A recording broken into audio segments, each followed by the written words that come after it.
Hi, how are you?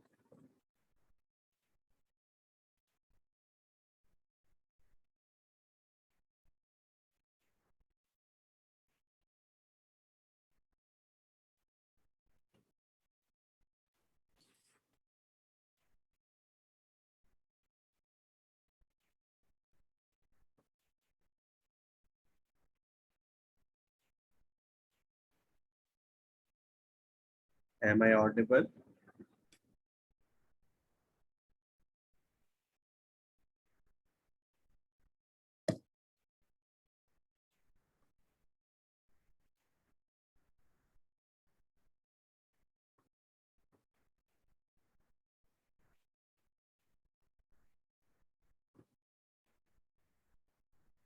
Okay. Is there any question from any of you related to last lecture?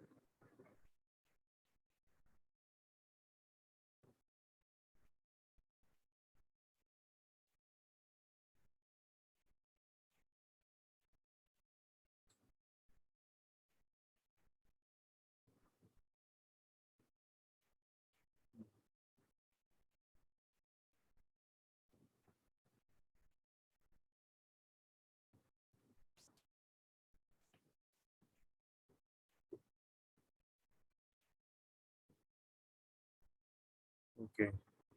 Should I assume that everyone is okay with all the contents of the last lecture and you did revise the practice questions?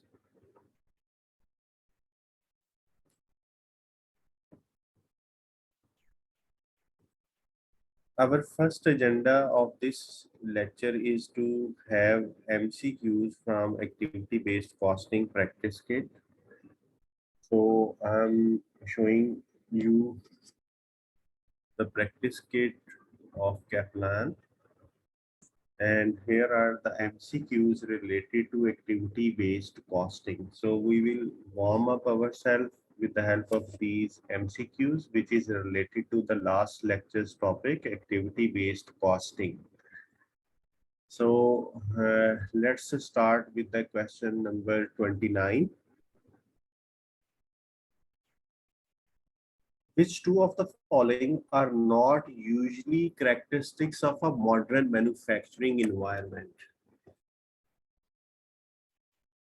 Can you make a guess which of the following are not? You need to select two which are not suitable under modern manufacturing environment. The student who has not studied anything about this but can make a guess. Please share your options that these two are not A, B, C, D, E. So there are total 5 statements, and we have to select the two which are not usually a characteristics of a modern manufacturing environment.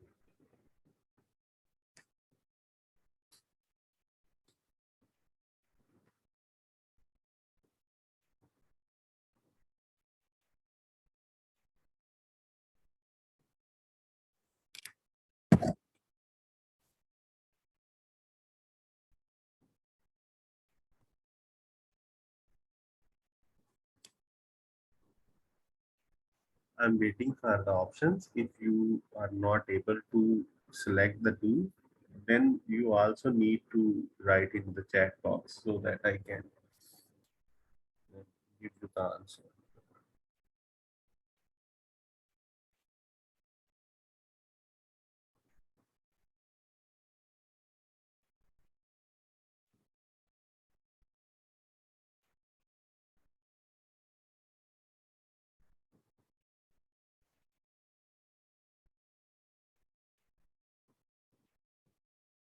Modern manufacturing is basically the general concept that the production we are doing these days.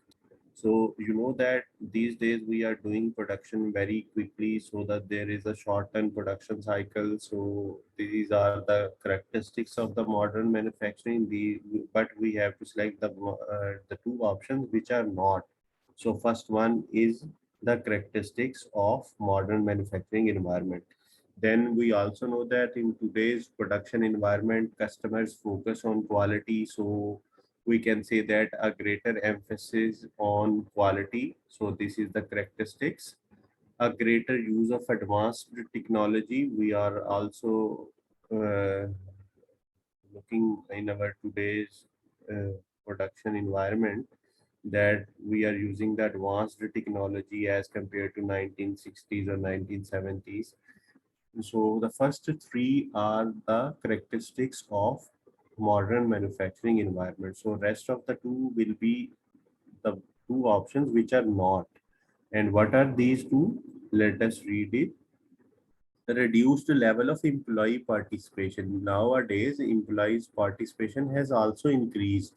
So it is written as a reduced participation. So this is not the characteristics. Then increased rigidity. As far as modern manufacturing environment is concerned, this has increased flexibility. So rigidity is not increased in the modern manufacturing; it is reduced. So last two options are the right answer. Are you people okay with the this explanation that I have made in front of you?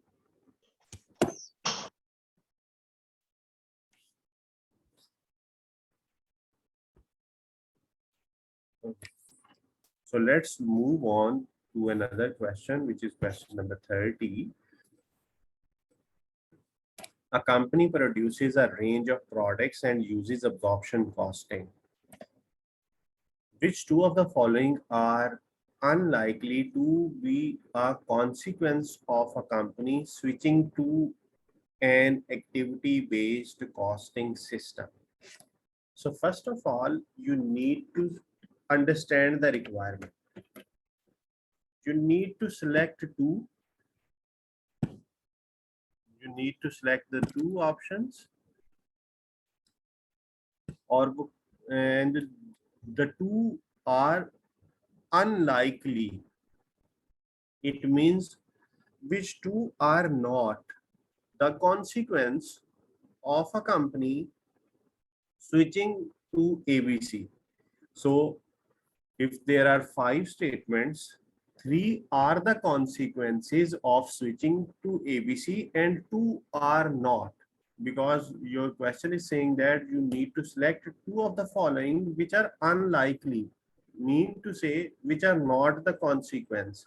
So please make a guess of the two options and share your options, please.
You are very slow in giving your feedback. Please be a active participant in the class.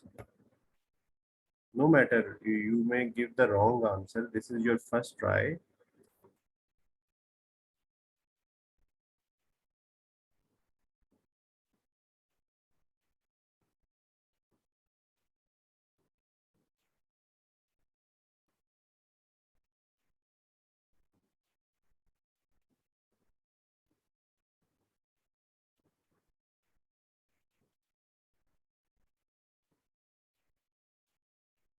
We need to select the two options which are not the result of switching, because the word is that following are unlikely? So if you are saying that the first two, indirect overheads will be shared between products on fair basis. This is the consequence, but we have to select which is not the consequence. Unlikely mean not. So first one is the consequence of switching from ABC, a traditional to ABC. So first one is not the right answer in this requirement. Product pricing decisions will be improved. Yes, this is the consequence of switching, but we have to select the which is not the consequence. So first two are the consequences of switching.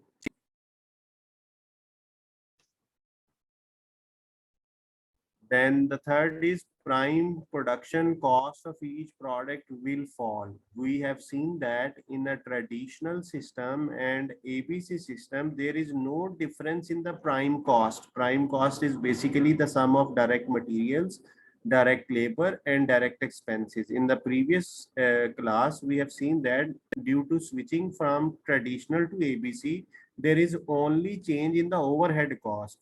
So this is not the consequence. So the third statement is one of the two which are not likely be a consequence of switching from traditional to ABC, because the prime cost is same in both system. There is no change in the prime cost, but the statement is saying that prime cost will reduce. So the third option will be the one who is the who is not a consequence.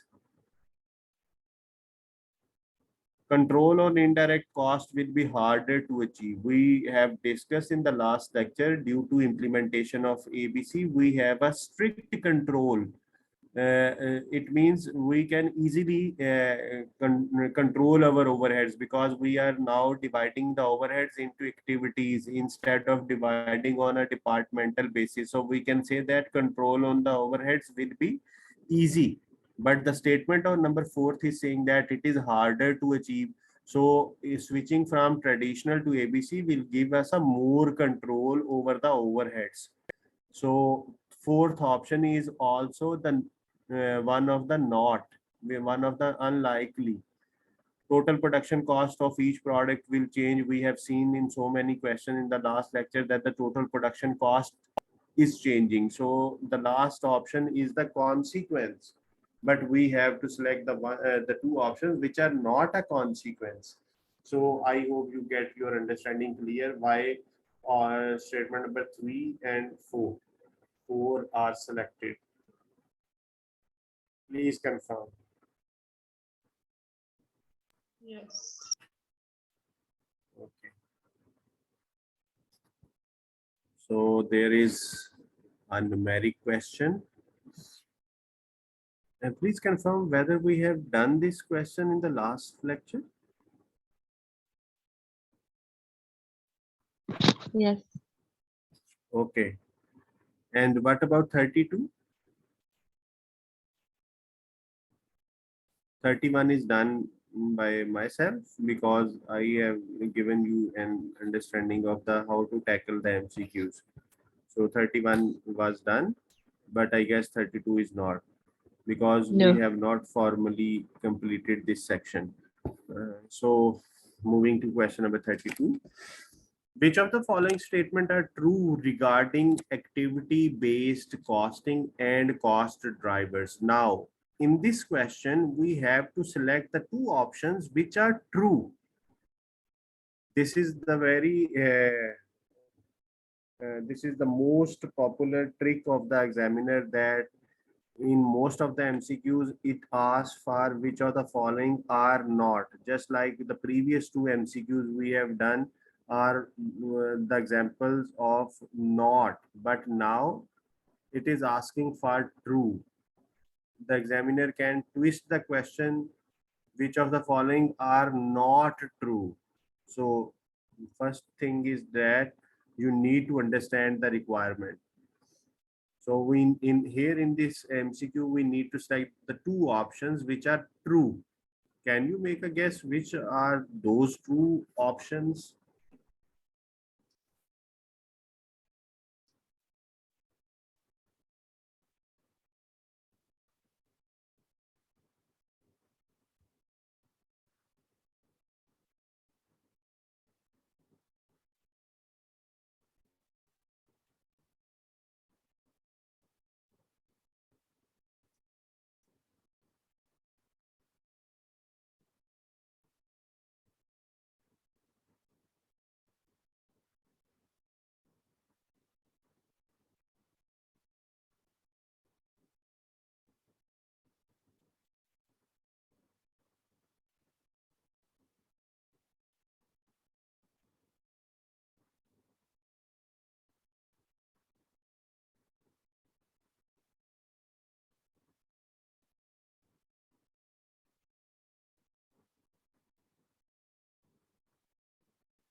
So one answer I have received is answer A. It means to say that option 1 and 3. Anyone else? Then we will discuss. I need just one or two answers more. A.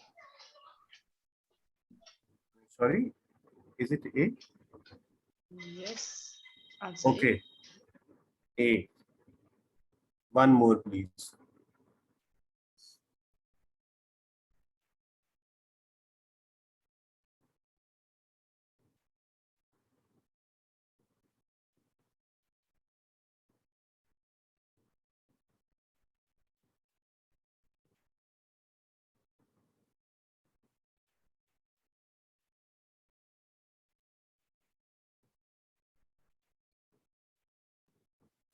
So in A, you are agreed with 1 and 3. So it means that you are denying that statement 2 is not correct.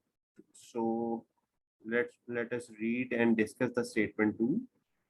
For long-term variable overhead costs, the cost driver will be the volume of activity.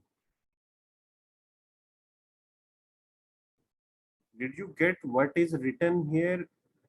We know that variable cost is a cost which is constant per unit but vary in total with the volume of activity. So as per my understanding, statement 2 is also correct because we know that variable costs are related to volume. As we increase the number of units,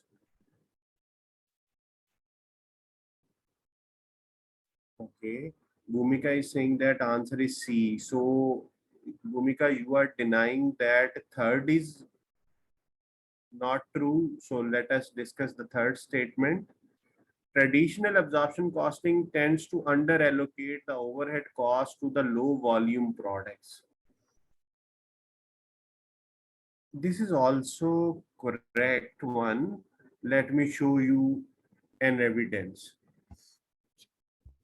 This was a question of experiment company that we did in the last class. If you remember that how many units of these products were produced. Let me write it. I guess this was 120 units, 100 units, 80 units, and 120 units. I guess this was the case. If we select the product which is with the low volume, so this one was the low volume, and under traditional system, overheads were 40. When we switch to ABC system, activity based costing system, what are the overheads of product C? So take a total of this. Please make a total of this. This will be the overhead cost of product C.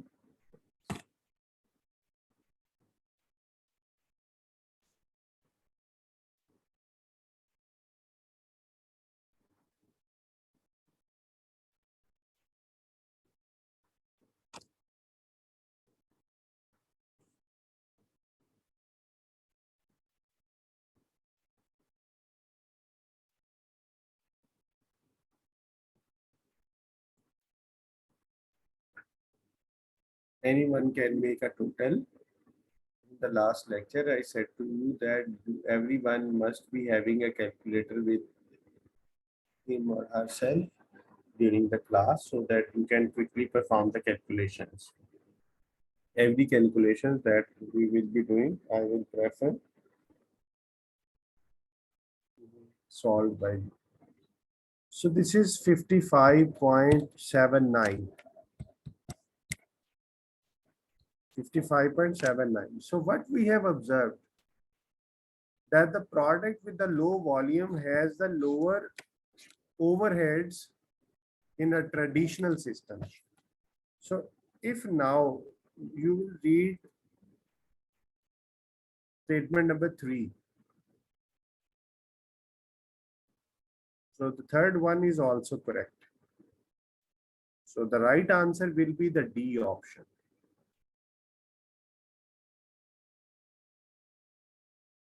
There is no restriction that the two options are correct. The question was saying that the following statements are true.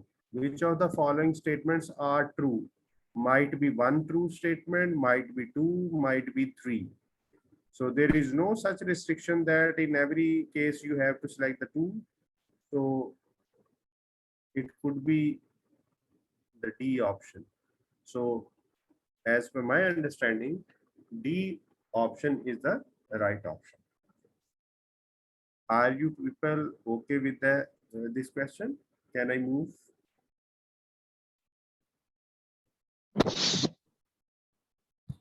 Okay. So there is a numeric question. Why is option 2 true? I have already explained why 2 is true, but let me recall. What is written here? For a long-term variable overhead. So basically, this question is talking about the variable overheads. If I just for an instance assume that it is a variable cost, because variable overheads are also the variable cost, and variable costs are constant on per unit basis, but they vary in total with respect to production volume. This is the basic definition of the variable cost, that it changes in total with the direct relation. So we know that variable costs are always based on the volume of activity. So this is true. Is it clear? Why statement number 2 is true? Please confirm. Okay. Yes. A company makes a product, make products A and B. It is experimenting with activity-based production. Setup cost are 12,000. Total production will be 20,000 units of each product A and B. Each run is 100 units of A and 5,000 units of B. Using activity-based costing, what is the setup cost per unit of A? So this is the numeric question. So first of all, we need to know the driver rate.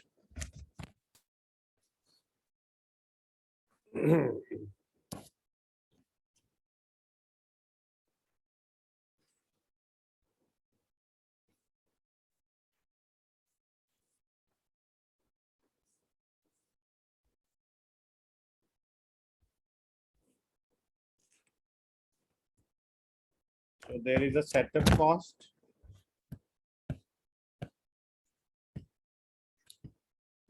And we need to find the setup cost to driver rate. The cost is 12,000. But question is stating that there are two products. Total production of each product is 20,000 units. And in every run, 1,000 units of A and 5,000 units of B. So first of all, we need to find the number of runs. How number of runs will be calculated? 20,000 of A will be produced, and in one run, 1,000 units will be produced. So there will be 20 runs required for, runs mean production runs. How many times we will do production? And then for product B, the run size or batch size is 5,000 units. So 4 runs are required for B. In total, there are 24 runs. So it will be divided by 24. What will be the cost driver per run?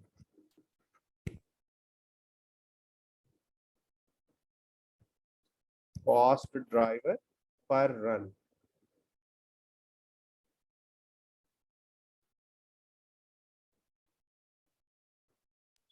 $500. 500. Okay, 500. So this is the $500 per run. Now look at the requirement. Using the activity base, what is the setup cost per unit of A? So we need to find it for A. if we look at the requirement for A, we need 20 runs and there is a cost of $500 per run. So we will multiply with 500, we will get the total share of setup cost for A. So this will be the total cost. I guess this is 10,000. And we need to find the per unit cost of product A. So I will divide it with the number of units of A. Number of units of A are 20,000. So what will be this? $0.5 per unit. Is it clear?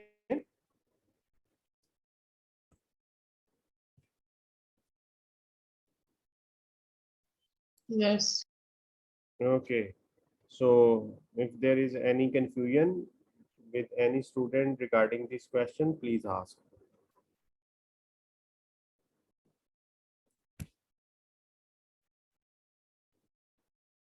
Okay, now question number 34.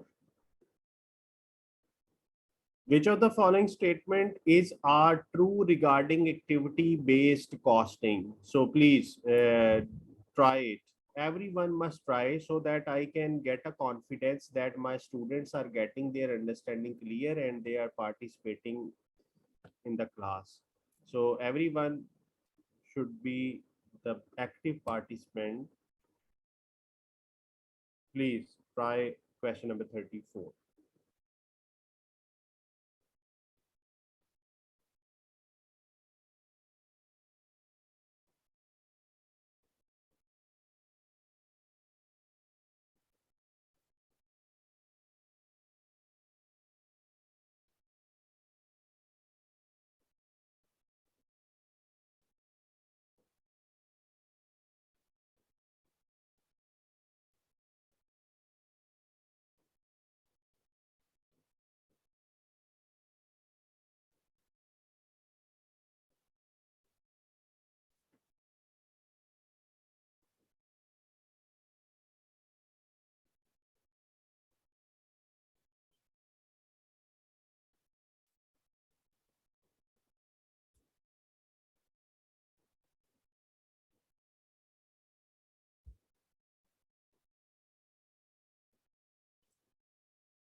Yes, A is the right answer.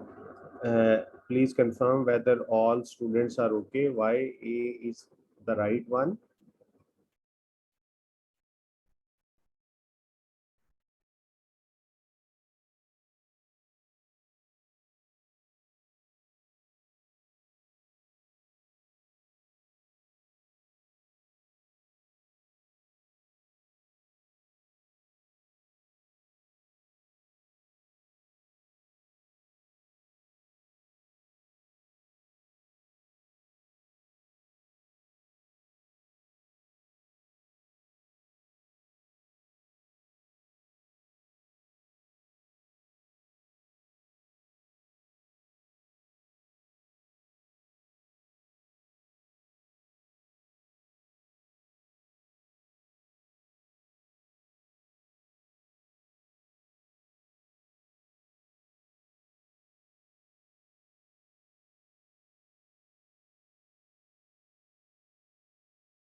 As there is no comment, so I can assume that everyone is okay with the answer A. Please solve question number 35. Everyone must try to solve it on paper, or even you can solve it on your Excel or Word sheet as well. But everyone should try to solve it and then share the answer. I just want to assess your numeric assessment, how much you have gained from the last discussions. So I'm giving you the time and waiting for your answer.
Ume, can you share the detailed solution in WhatsApp group so that the others who are not able to solve it can solve it?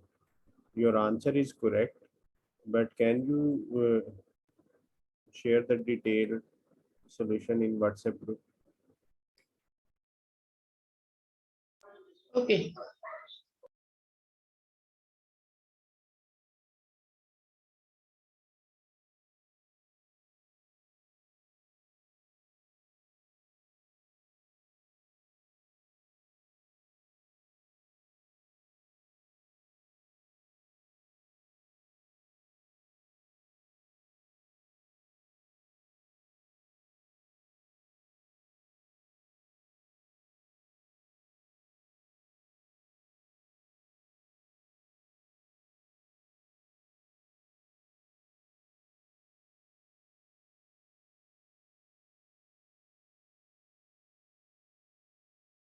So the solution is shared. Everyone can see there is a setup cost and it is divided by 25. What is 28?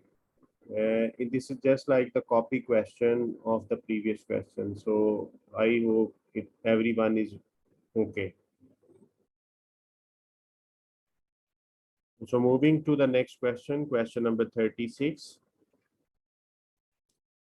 ABC company manufactures two products, product alpha and product beta. Both are produced in a very labor intensive environment and use a similar process. Alpha and beta differ by volume.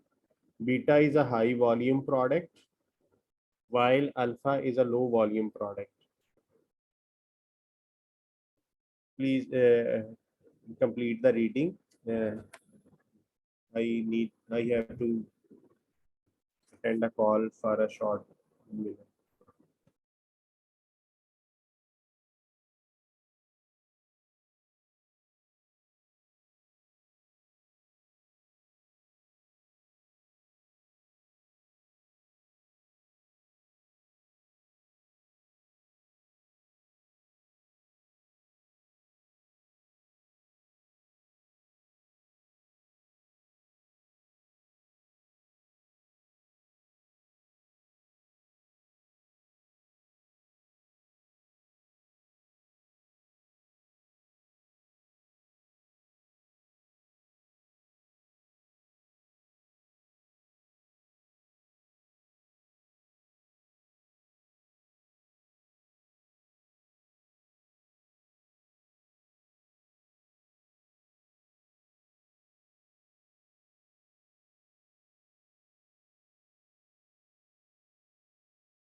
I hope you have completed the reading.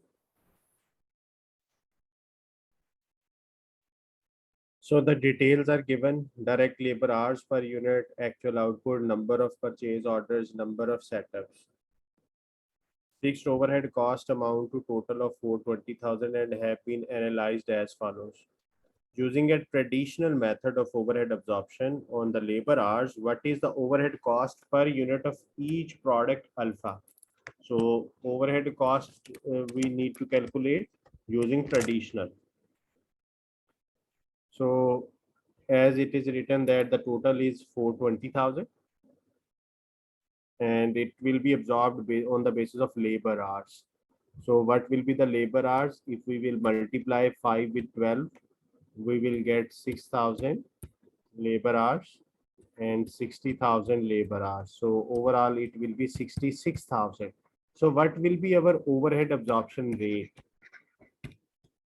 if we divide 420,000 with 66,000?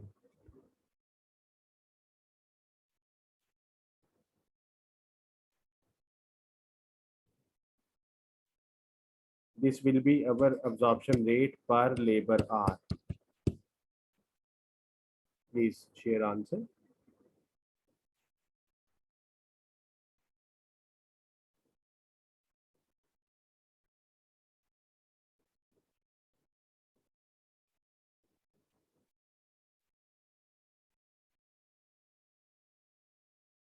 6.36 per hour, and we need to find the per unit overhead cost of product alpha. And how many hours are required for alpha? 5 hours. So then multiply it with 5, you will get the answer on per unit basis.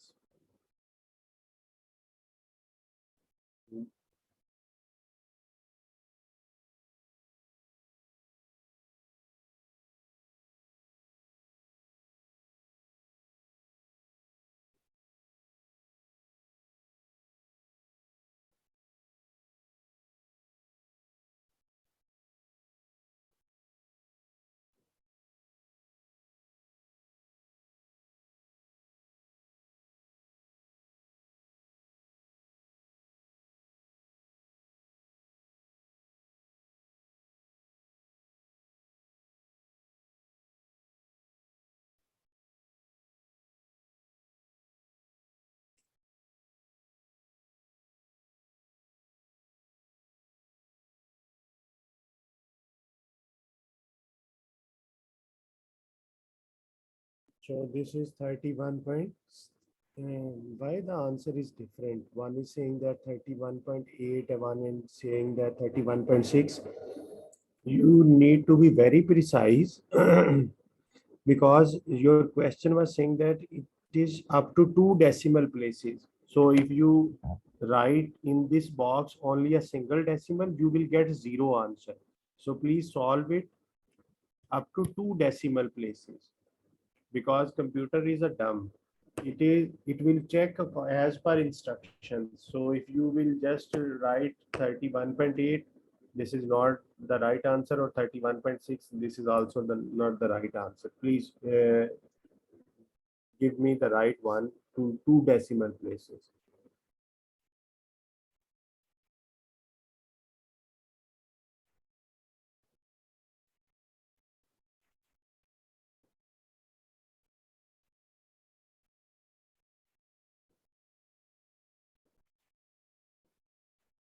I have seen that one of the students has left. I request all of you to be connected so that the next topic that I will teach you, you can get your understanding.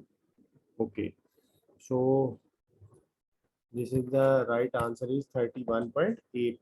So take care of this type of little mistakes that student normally do unintentionally in exam, and then they fail at a very close margin. So you need to be very focused on the requirement.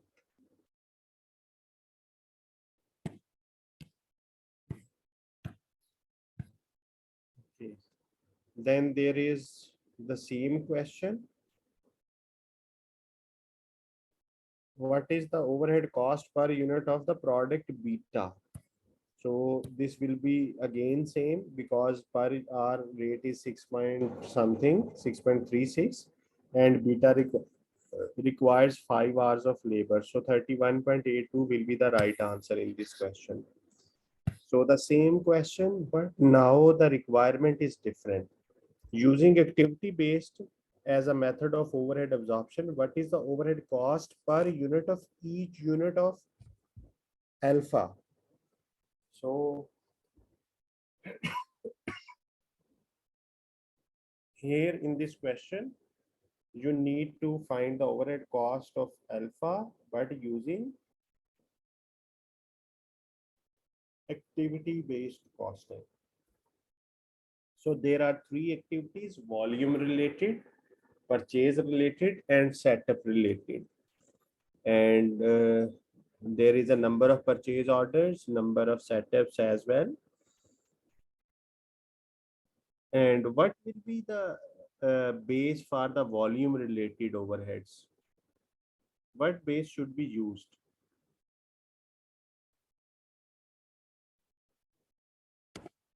For a volume related, we can use volume as well, but we can also use the hours as well.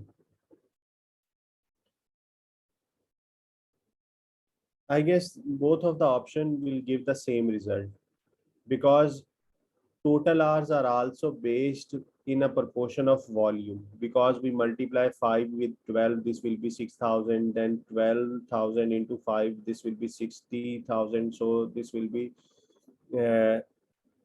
66,000. Then we will divide it with the cost. We will get the per hour rate, and then we divide per hour with the 5. We will get the per unit cost. So the volume related cost could also be based on the labor hours, because as the volume exceeds, your hours are also exceeding. So for a volume related, we can use the labor hours as well. So if we solve it, let me solve it here. This is 66,000 because I am using hours. What will be the rate? Then for purchase orders, this is the number of purchase order 160. Then for the setup, number of setups 100. So we will get 1750 per setup. Please share answer for the two of the above activities.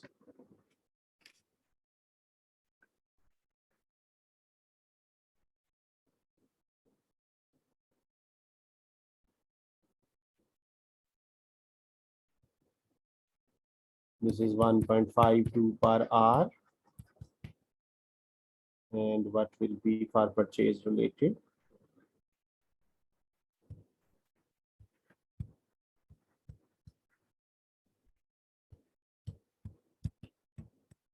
$906.25 per order.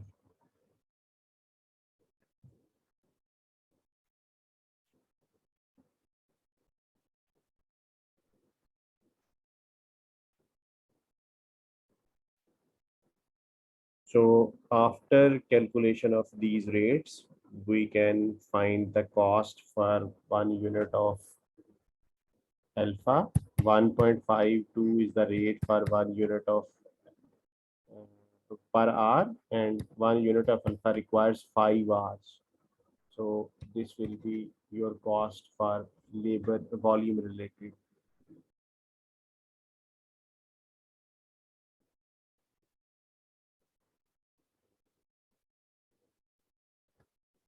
What will be the answer of 1.52 into 5?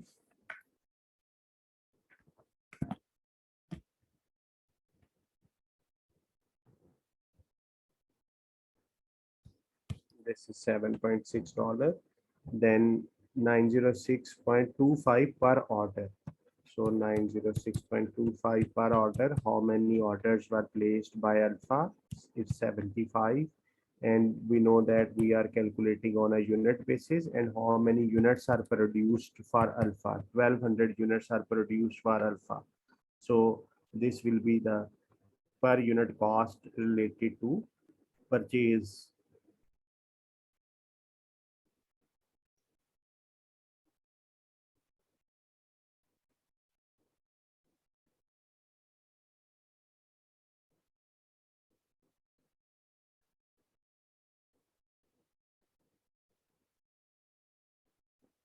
So it is 56.64. And then the last one is 1750 per setup. How many setups are consumed by Alpha? It is 40. And how many units of Alpha are produced? 1200. So this will be the answer for setup related cost. 58.33. So then make a total of it. You will get the overheads of Alpha using ABC. Total of these three.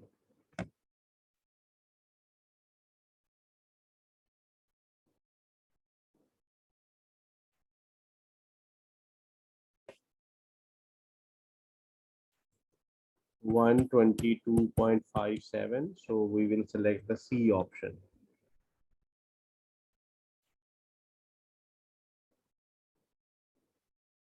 Is it clear?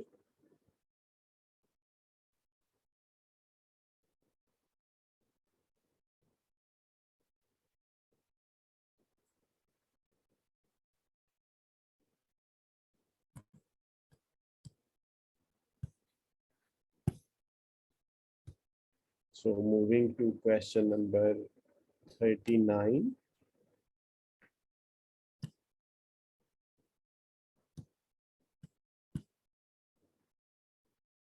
A company makes two products using the same type of materials and the skilled workers. The following information is available. Budgeted volume, material per unit, labor per unit in dollars.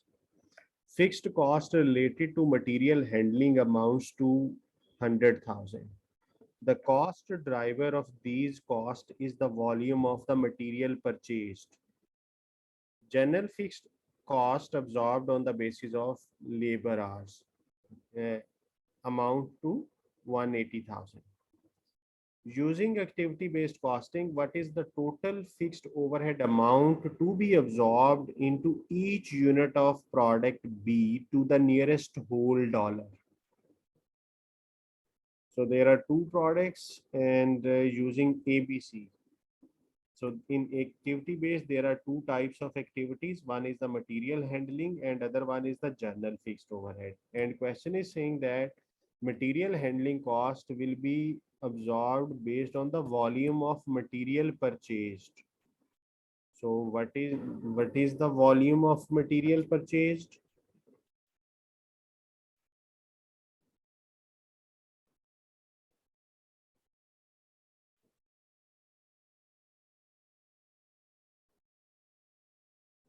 We can say that how many total will be we purchased for materials. This will be 10,000.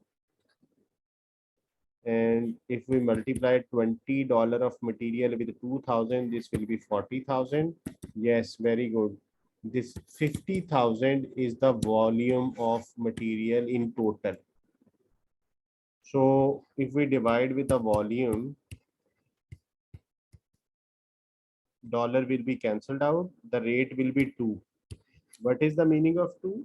2 means material handling cost will be double as compared to material cost.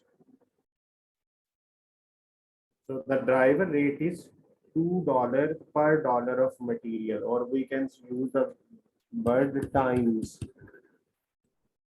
because dollar is cancelled out. So the material handling cost will be double.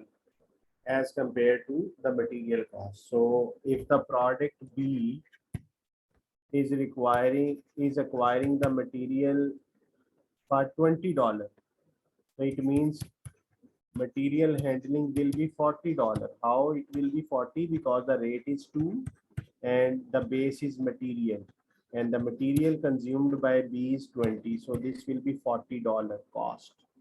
And the second overheads are general overheads, and this will be absorbed based on the labor hours. And how we can find the labor hours? The per unit time is not given, but cost is given. So I assume that these are the quantities. So I will multiply 5 with the 1000, 5000 for A, and 20 into 2000.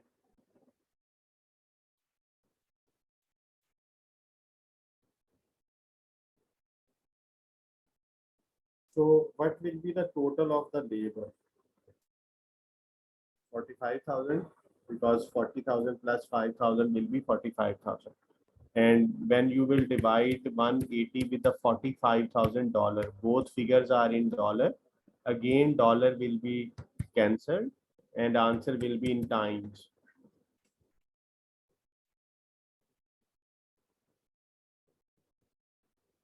Four. So it means that general overheads will be 4 times of the labor cost. And what are the labor costs for product B?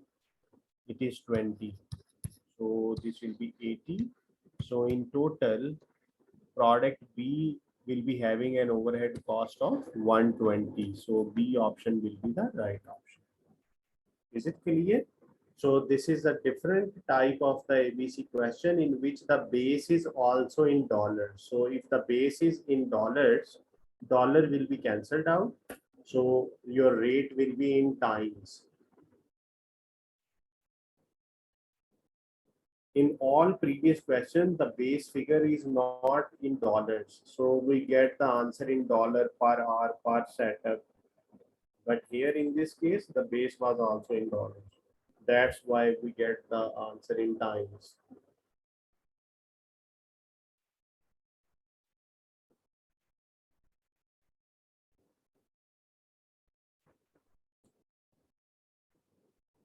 Moving to the next question.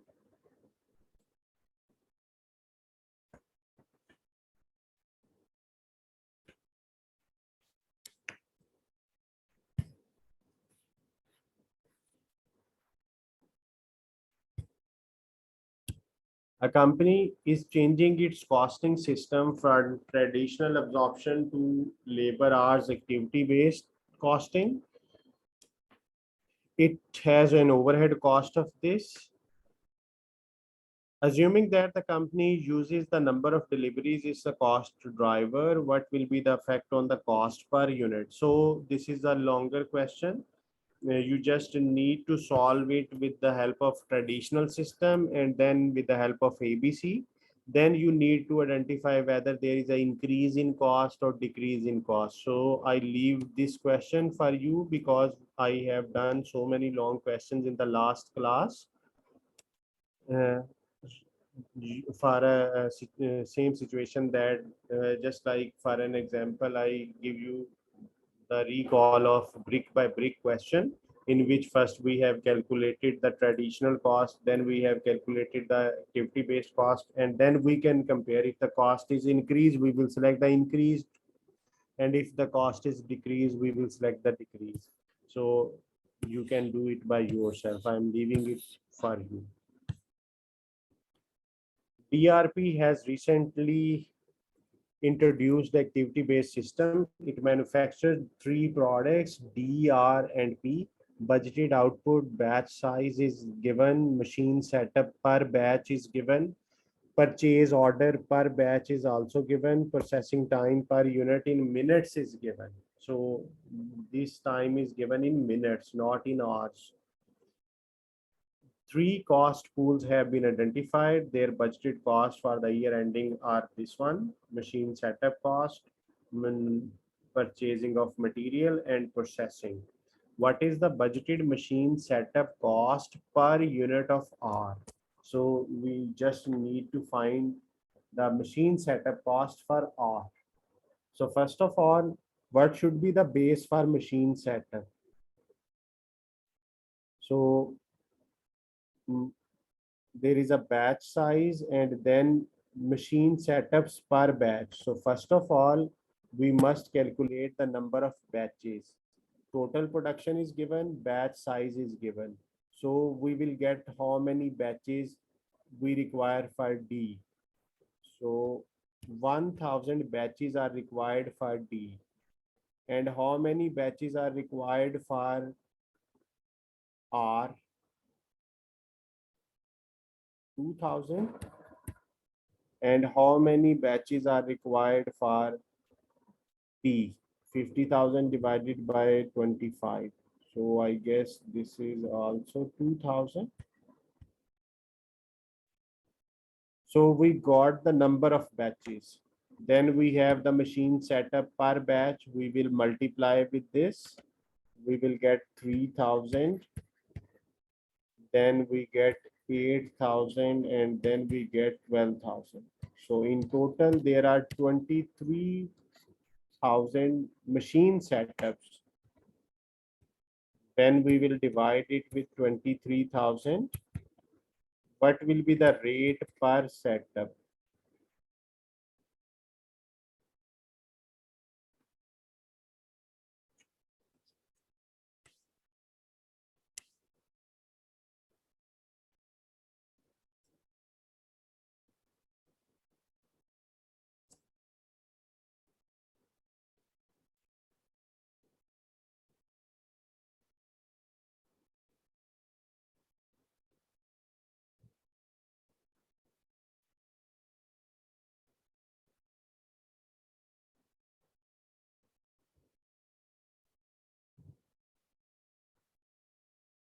I'm waiting for the answer. Please share. 6.52. 452. Okay. 6.52.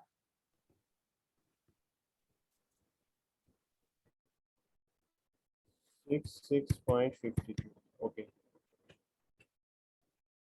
So this will be the driver rate for machine setup. And now we need to find the machine setup cost per unit of R. Now we will multiply this with the consumption level of R, and R is consuming 8,000. How we get 8,000? 2,000 with 4. So 8,000, and then we will divide it with the number of units, and number of units are given 100,000 because we need to find the per unit cost. So what will be the per unit cost?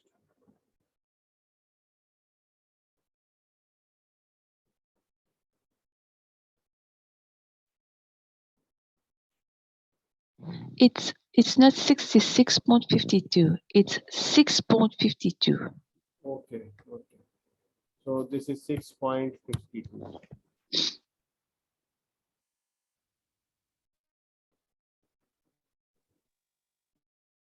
And the answer is 0.52. Okay, so B is the right answer. 0.52. Is this question clear to everyone?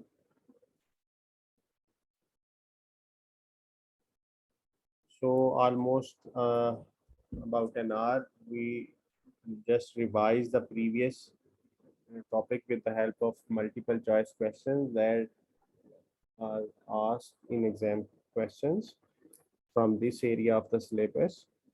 And now we will start the next topic, target costing. Just to give you a short break, please take a 5 minutes break so that you can start with the fresh mind for the next topic. So I'm starting it after 5 minutes. You may drink water or relax.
Are you back? Should we start? Okay. So our next topic is target costing.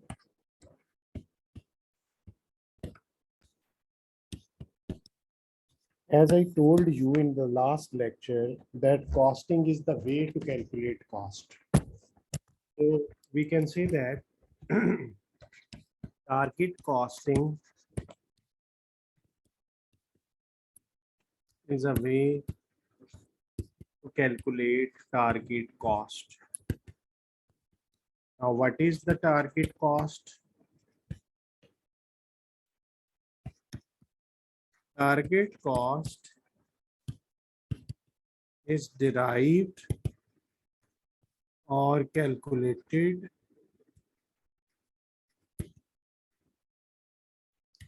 by subtracting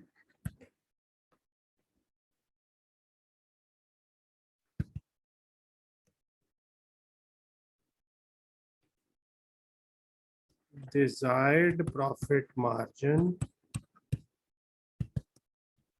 from expected sale price. It means to say that target cost is equal to expected sale price. Expected mean we are expecting that we will be selling this product at this price. So this is expected sale price minus how much we will desire profit from this product. Normally, if the selling price is, let's say, 500 per unit, and we are expecting that we will be getting a 20% margin. So margin is based on price. So target cost of this product will be 500 minus 20% of 500 will be 100. So the target cost is 400. Now, what is the concept of this target cost?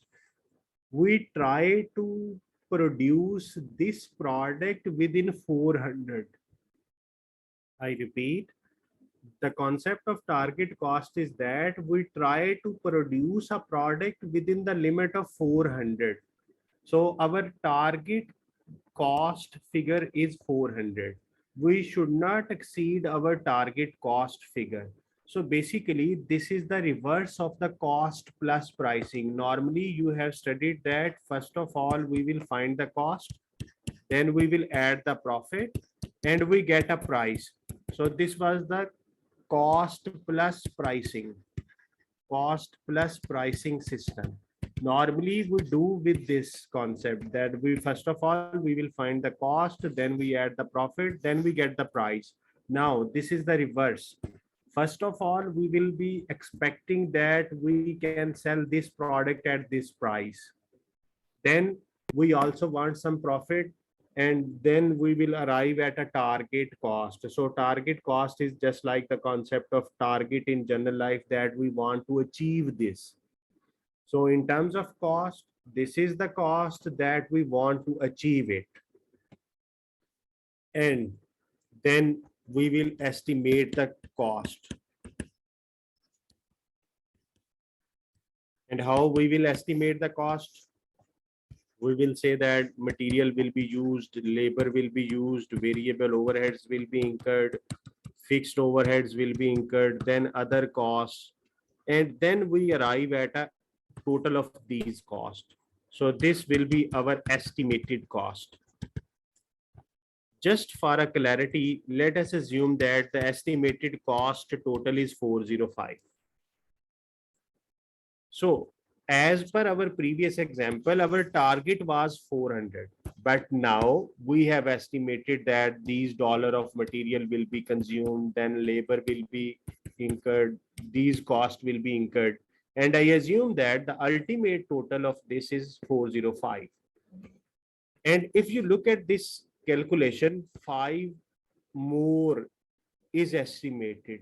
So the difference between the estimated cost and the target cost is known as target cost gap. So what is target cost gap? estimated cost. Estimated cost will be based on the resources consumed by the product minus target cost, and we have calculated the target cost as a 400 and estimated cost as a 405. So there will be a positive cost gap. So this positive cost gap is not good for the company. We need to reduce it to 400, at least to 400, because our target was that we should not exceed our cost from 400. So how we can close the gap? How to close target cost gap?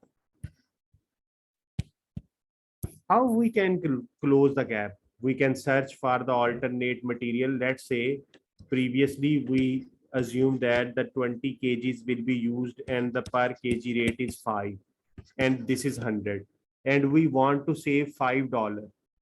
Then we try to find some material which is cheaper with the same possible quality. So we try to find the alternate supplier with the cheaper material, or even we can find the way from where we can save the wastage. For example, if out of 20 kgs, let's say 2 kgs are wasted. So if we reduce the wastage, just if we reduce the wastage and we buy 19 kg and we are only now having the cost equal to 95, so ultimately we will be at 400. So what to write in this requirement, how to close the gap? Whenever examiner asks you how to close the target cost gap, you need to understand the basic concept behind this. The basic concept behind this is that we should reduce our estimated cost to the target cost. So how we can reduce? If we go for the material, we can search for the alternate materials. Alternate materials could be from the alternate supplier, or it could be the replacement or the substitute material. For example, in furniture, wood is used, but in some furniture, aluminum material can also be used. So you can go for the alternative options with the same quality or the requirements.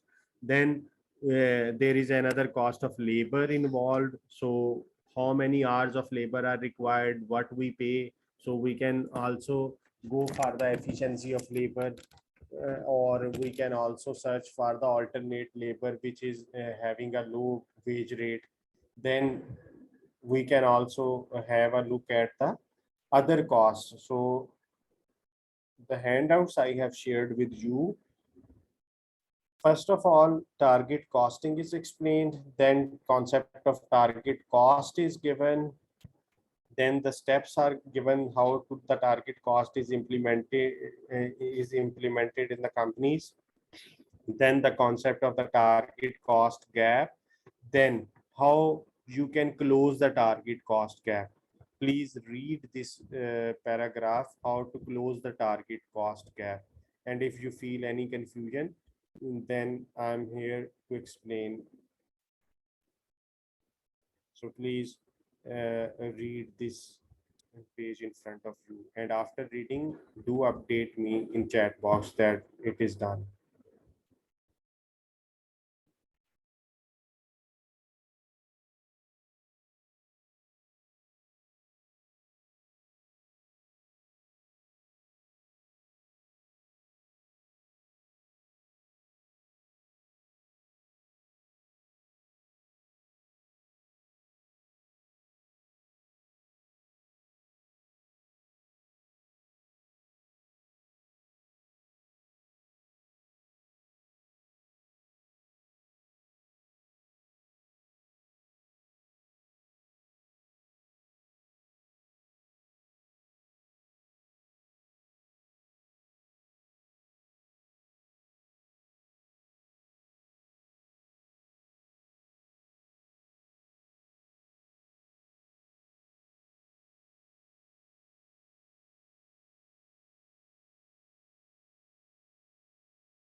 Is there any question related to this reading?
If you are not having any confusion, then I have a question for you. Can you explain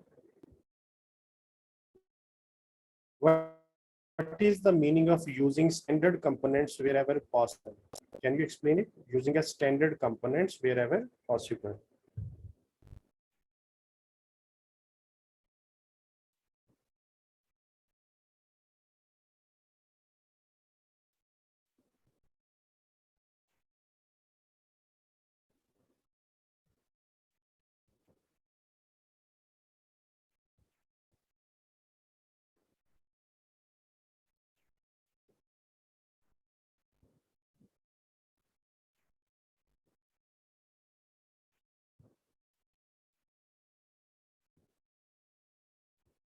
Please explain what is the understanding that you got from this line, using standard components wherever possible.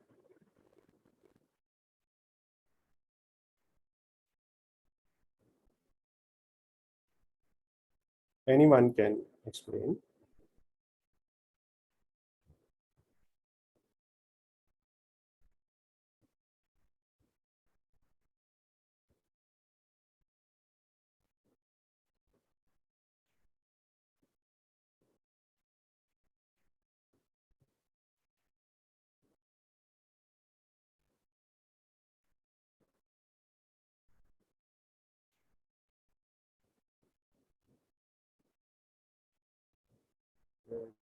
No one is interested in explanation.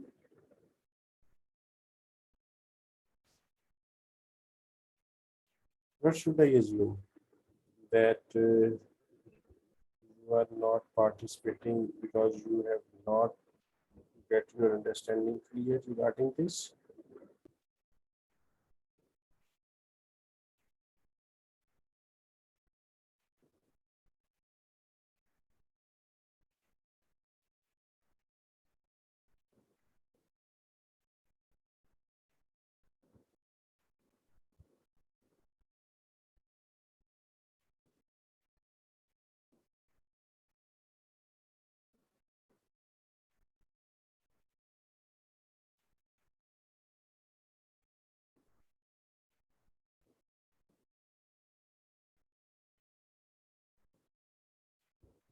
Standard components mean you need not to go for the customized components. If you go for the customized components, you need to bear more cost. So you need to use the standard components, because standard components are ready to use components and they are produced in bulks, and due to bulk purchasing, they are having the low cost. So I hope it is clear now.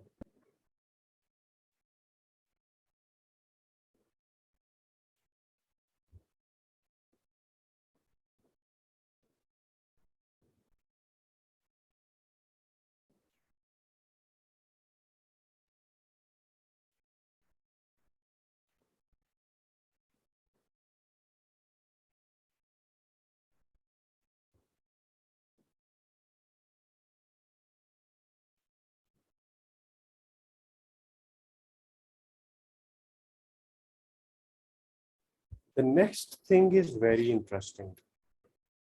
Can we implement the concept of target costing in service industries? Before revealing the answer, I want to discuss something with all of you.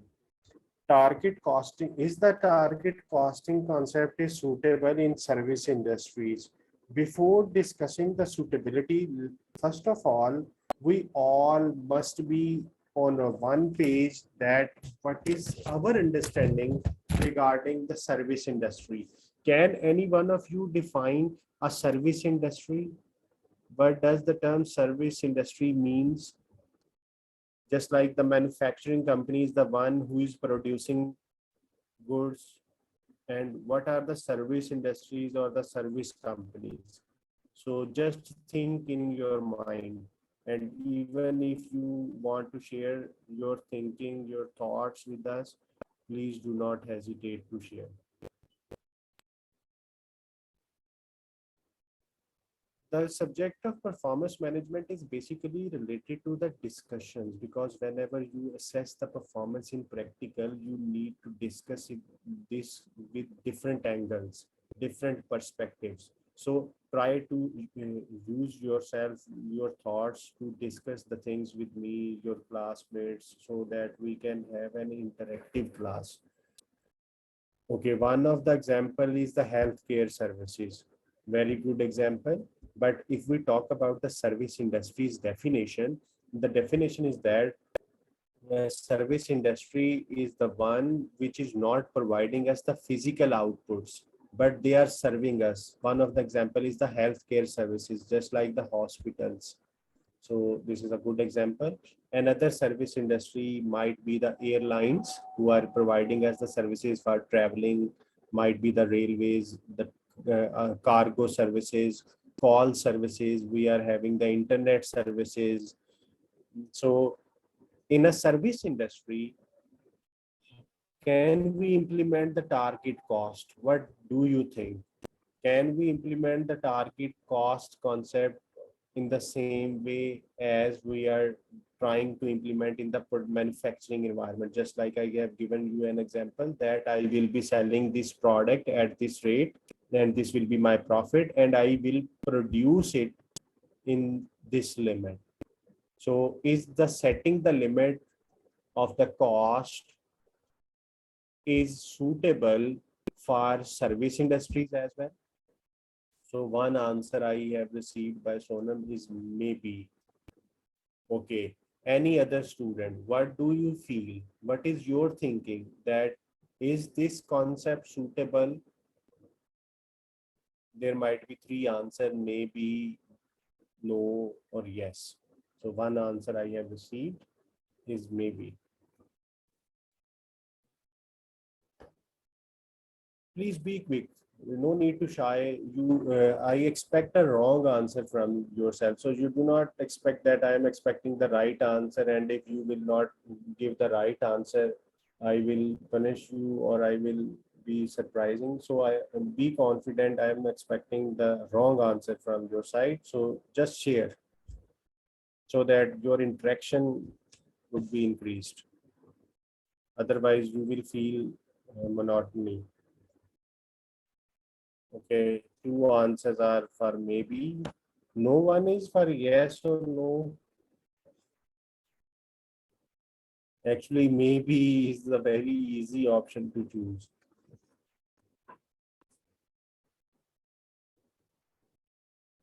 Okay, let me help you with the help of example. just like in the healthcare case. For example, you faced a problem and ultimately doctor advised you for a surgery, or not you, anyone from in your link is advised for a surgery.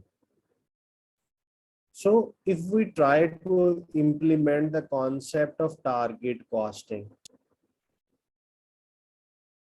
hospitals will have a price, then they subtract the profit, and then they will arrive at a target cost. It means to say their target is to have this cost for this particular surgery. Let's say that surgery is an open heart surgery. And when doctors started, they faced some another issue, but they are restricted with the target cost. They will do only that thing and they will leave the rest of the thing. So this is not the practical. In service industries, there are less chances to apply the concept of target costing because services are different with respect to manufacturing products. There is the two major difference. One is the characteristics of the services and other one is the information requirement. Whenever you go for a surgery, you never think about the cost savings. You think about the quality of the services, that what is the expertise of the doctors who will do the surgery with me, because this is the risk of my life. I will not go for the cost savings. So one of the major difference in the service industries is the quality of the services, information requirement. People use services from those organizations who are having good feedback. Just you can take the example of Hamzah Academy. Why you are here in this class? I'm here in Pakistan. You might have heard from someone that this is a good platform. Sarayaz is a good. You might have heard someone guided you to avail these services from us. So in every service industry, whether it is healthcare, whether it is education industry, you can take this the same education from Mauritius as well, but you are here. Why you are here? It might be suiting you, it might be at the weekend, it might be the one class in the week, and it might also be the reason that you are having a good feedback from one of your friends. So in every service industry, customer focuses on quality. Same is the case with the internet services. There might be so many companies, but one of the company might not have a coverage in your area. The company might be very good, but that company is not providing the services in your area or not providing the good services in your area. So in a service industry, it is difficult to implement the concept of target costing due to two things. One is the characteristics of the service industry and other one is the information requirements. Now, I will discuss the characteristics. First of all, services are simultaneous. Simultaneous means as you are receiving services, it is being consumed. Just like I'm giving you the lecture, you have paid the fee, and I'm giving you the lecture. As the lecture is going on, your services are expired. Nowadays, with the help of recording, you are just able to store this for a certain time, but not for the whole time. So in every service industry, the concept of simultaneity applies. Just like if you go to a doctor for a dental checkup, and if let's say you have a pain in your teeth, you go to a doctor, you give him a fee, and you have a checkup. Then you visit it next time, then you have to pay the fee again because the fee that you have paid was the previous one. So the concept of simultaneity is that many services are created at the same time and they are consumed. Think of a dental treatment. Then heterogeneity. In most of the service organization, customer specifications are very important. For example, you go to a doctor for your dental treatment, the dentist will do the treatment that requires by you, not the previous patient. If he said that I have done this treatment with the previous patient, I will do the same with you. Whereas in case of manufacturing companies, if we buy an phone, Apple phone, and with the same model, every person will be having the same product. But in case of service industry, every customer will not be having the same services. So there is a concept of heterogeneity. Every customer require the services with respect to his or her own needs and demands. Then services are intangible. We have not seen education as a physical output, dental treatment as a physical output, consultation as a physical output. So these are intangible things. Then perishable. Perishable mean cannot be stored for a longer period. Another very important characteristics is no transfer of ownership. For example, if you visit the doctor, you cannot take any of the property from the clinic with you, that I have paid you so many dollars. Why I should not take this with my with this property with my own? Whereas in case of tangible products, you pay, you pick that product, and you come to home. Either you fire it, you waste it, or you use it. No one can restrict you that why you are wasting this iPhone. So it is, you have paid it, ownership it is transferred to you. Whereas in the service industries, no transfer of ownership. So these are the characteristics. That's why due to these characteristics, it is difficult to apply the concept of target costing, that every treatment will be having the same charges. No, every customer has a unique treatment, unique requirement. So the charges will be charged accordingly. For example, if you are having any problem in your teeth and you need filling, you will be charged accordingly. And if you want to replace a teeth, then you will be charged accordingly. Then information requirement, as I have already discussed, that every customer wants to have a good quality of services. So instead of quantitative, non-quantitative or qualitative measures are preferred. Are these points clear to you? So it is hard to apply the principles of target costing in service industries due to certain limitations, and these are the limitations. So examiner can ask you a theoretical question regarding this. So you need to link with this discussion. I hope it is clear. So first of all, let's do a very simple question. A car manufacturer wants to calculate the target cost of a new car. The price will be 17950 and company requires 8% margin. So what will be the target cost? This is very easy question. You can just calculate it on your calculator. So please share the answer of example 1.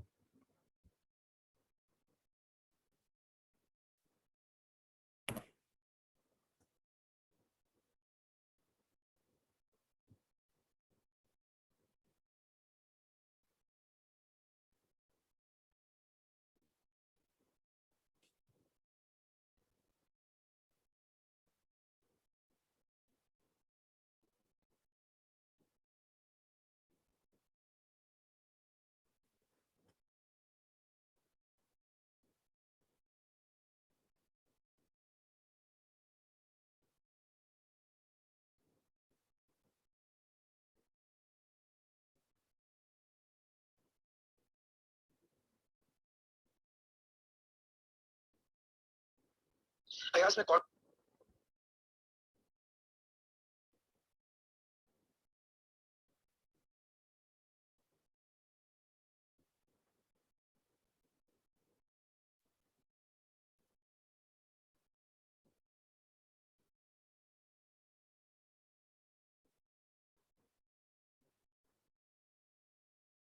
So I hope that this is the right answer. Other students can confirm.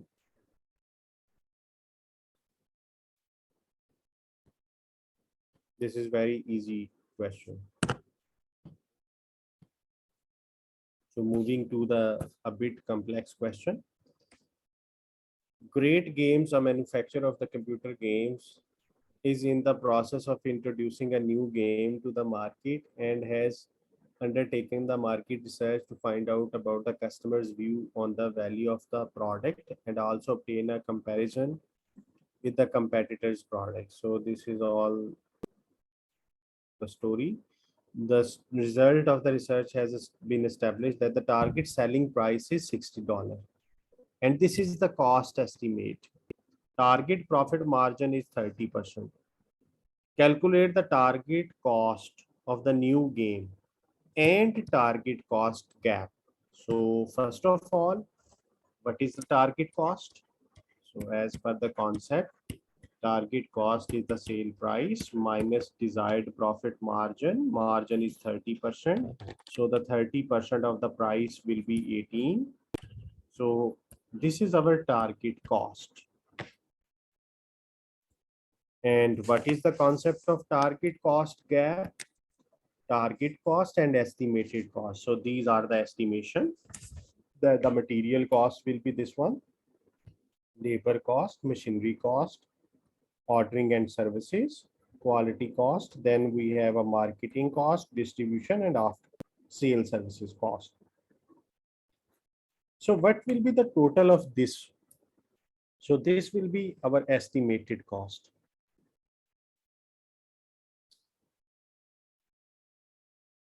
I can confirm you the answer just after completion of this question.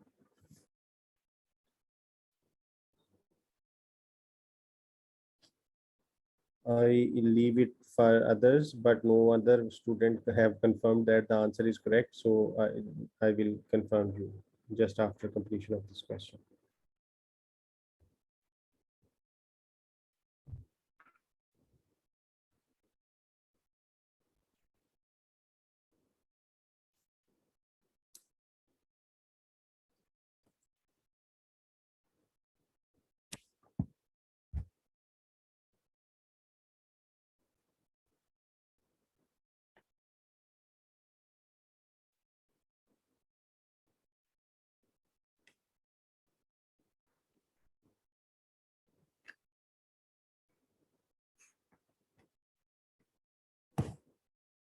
Please share the answer of this estimated cost.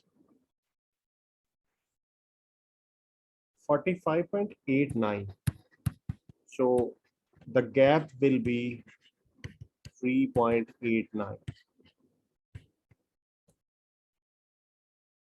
So these are the two requirements. Calculate the target cost and the target cost gap. So the gap is 3.89. How we have calculated the formula I have already discussed with you, that estimated cost minus target cost is known as target cost gap. So moving to another a bit complex question.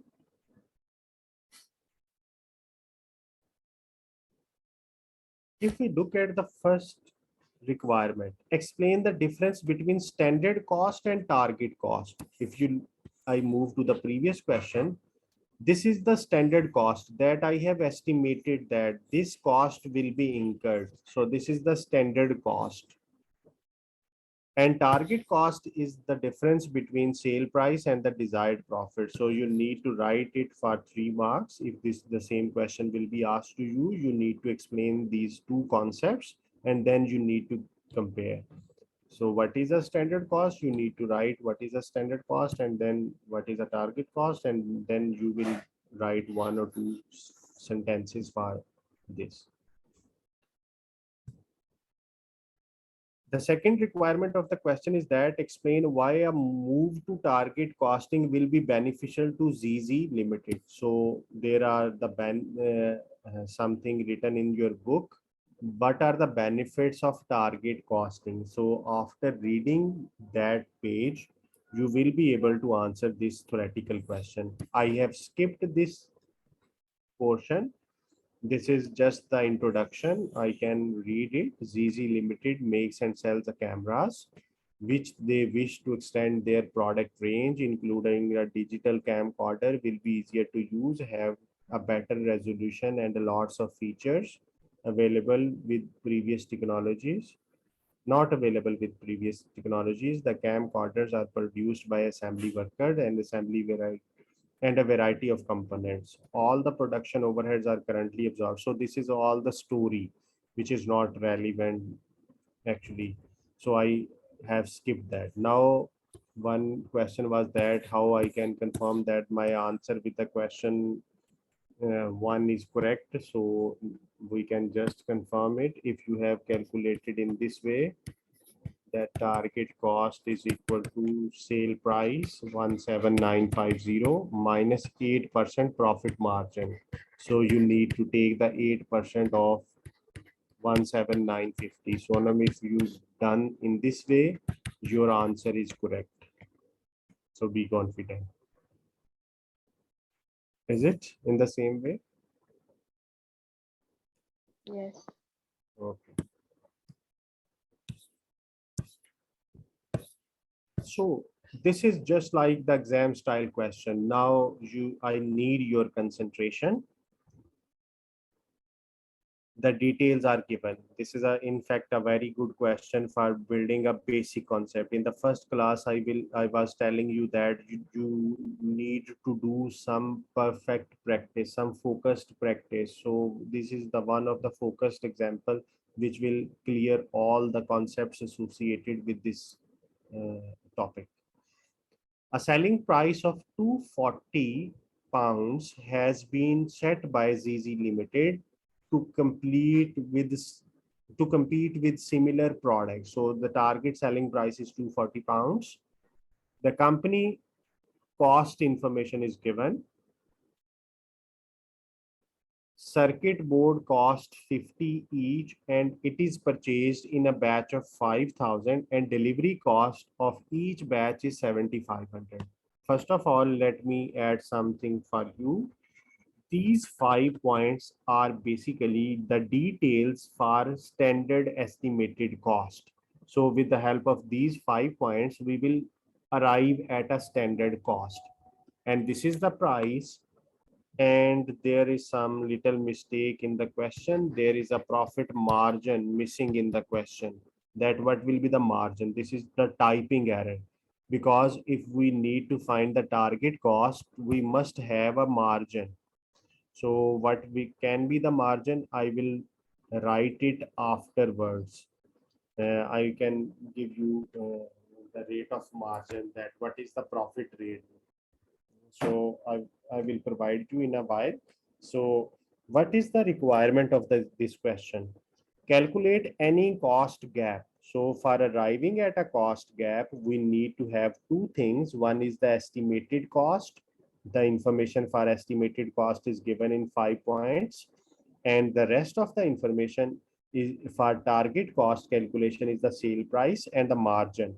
And margin is missing in the question due to typing mistake. So in practical scenarios or in exam questions, you will not be having this problem. The margin will be provided to you. I will also provide this. So let's first of all, let us calculate the estimated cost. So I am moving it to OneNote. So this is example 3. Estimated cost and currency sign that it is we will use in this question is pounds. So the first cost is circuit board cost. So I will write circuit board because we know that circuit board is the main thing that this camcorder will be using. This is 50 pounds. Yes. And then something is discussed for delivery cost. And what is the delivery cost? Let us read it. The delivery cost of one batch is 7,500 pounds. and it is purchased in a batches of 5,000. So what is the delivery cost per board? So what will be this? I guess 1.5. So 1.5 will be the delivery cost of one circuit board. Each camcorder needs 50 centimeters of wiring with normal loss of 10%. Can you understand this line by yourself? Just think about what is the treatment of this. I'm not asking to share with me, just think in your mind that what could be the possible treatment of this line. Each camcorder needs 50 centimeter of wiring with a normal loss of 10%.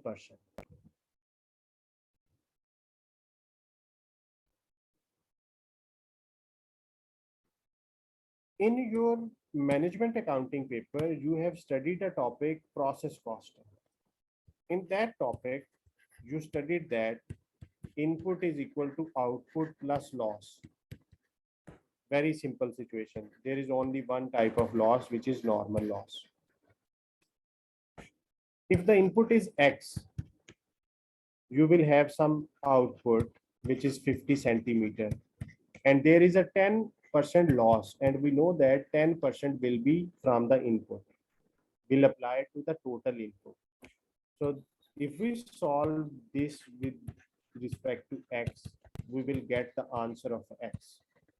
So X will be 50 divided by 0.9. So what will be the answer in centimeters? So basically X will be your input quantity, that how much wiring you need to have a camcorder. As statement is saying that camcorder requires 50 centimeters with the normal loss of 10%. So ultimately you need to input more than 50 centimeters, because for every input you have to bear 10% as a normal loss. So basically 50 centimeter is showing the 90%. That's why we divided it with 0.9. You can directly calculate it. No need to have a equation. If you get your understanding clear, you can just solve it in this way. So what will be the answer in centimeters? That how much wiring you will be having. 50 centimeter is your total, but this is showing after normal loss. So we will get the total figure. And what is the rate given in the question for wiring? 3 per meter. Now, the rate is given in meters. So first of all, you need to convert this in meters. And in order to divide centimeters into meter, you need to further divide it with 100. And then you will multiply it with the rate per meter, which was 3.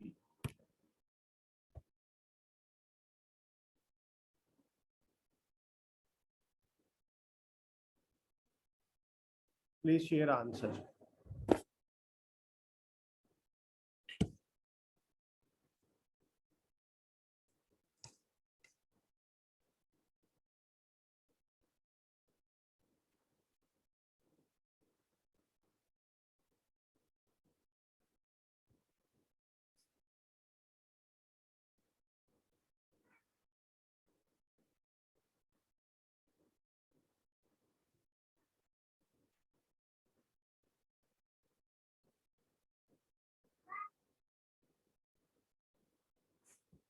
I'm waiting for your answer.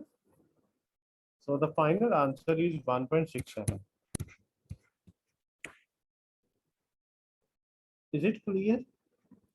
If you have any confusion, please ask.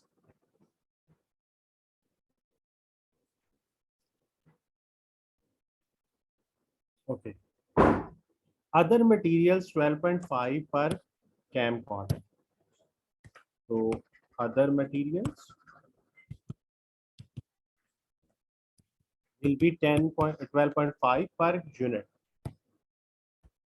It takes 2 hours to assemble each unit at $10 per hour.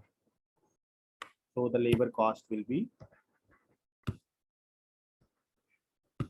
2 hours at £10 per hour. So it will be 20 pounds per labor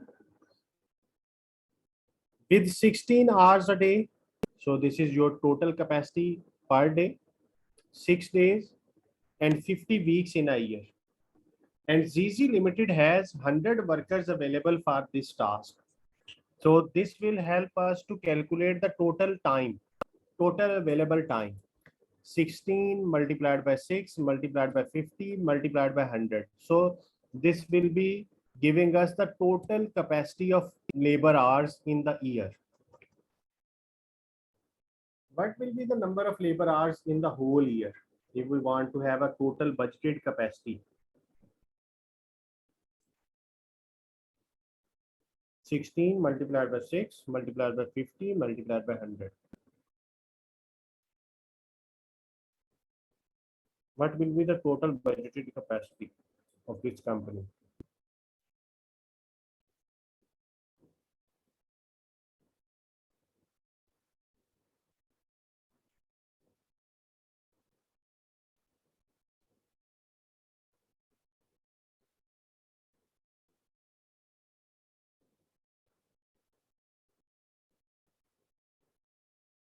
At present, we are not having it, but in the next step, we can use that if that is necessary.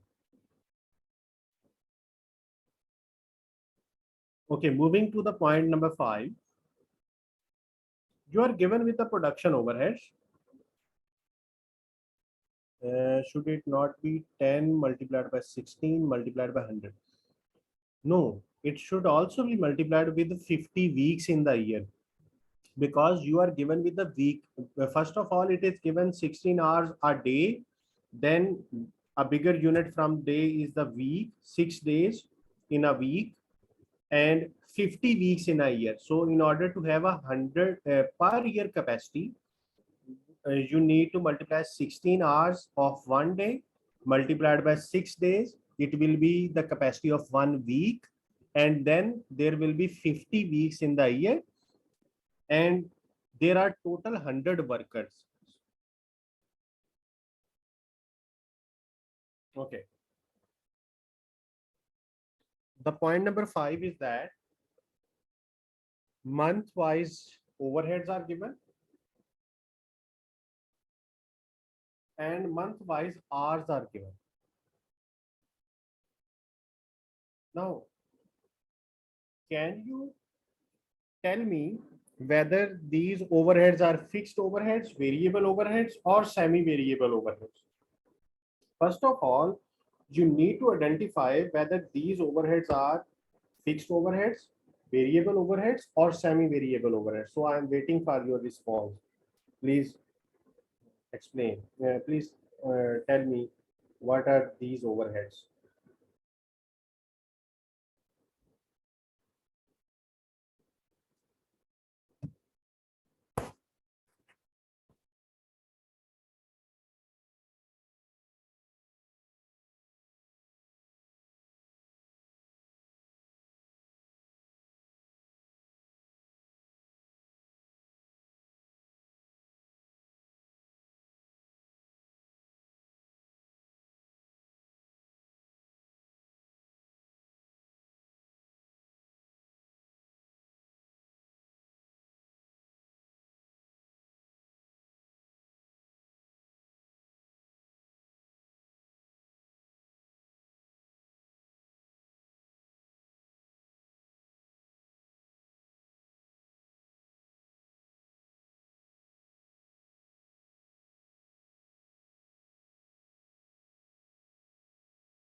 I'm waiting for your response, please.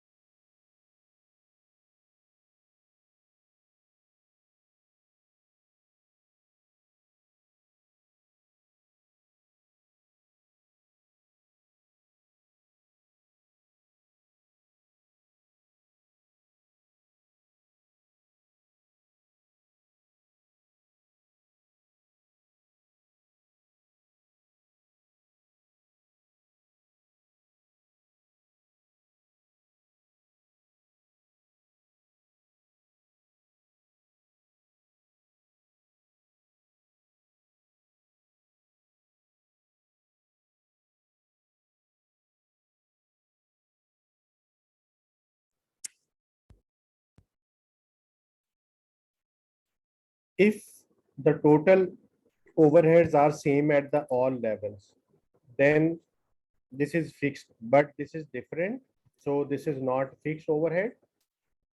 So most of the chances are that this is semi-variable. Can you guess how to segregate a semi-variable cost into its components of variable cost and fixed cost? Please be quick. If you are not having any answer, just let me know that we don't know. Please explain so that we can save our time. Okay. One of the students said that I guess, yes, she doesn't know. So high-low method was something that you have studied in management accounting, which help us to segregate a semi-variable cost into variable and fixed components. So first of all, we will apply the principles of segregation of a semi-variable cost into its components using high-low method. So this is the low level, this is the high level. We will get the variable cost per hour because the level is given in hours. The difference in cost at high level minus cost at low level divided by high level minus low level units or hours, whatever the case is. So this is 90,000 divided by 3,000. So what will be the variable cost? $30 per hour. So the variable overheads will be $30 per hour. Is it clear?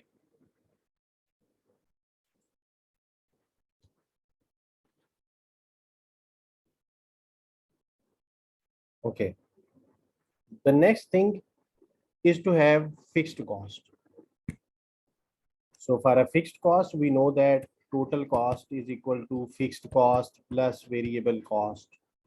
So total, I will select 880 as a total cost.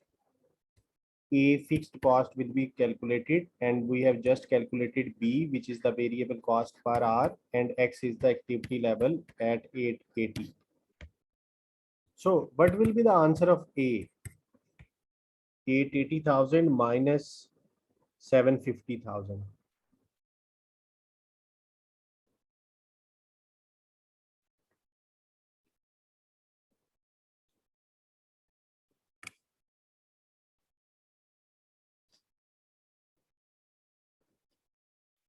Please share the answer of A.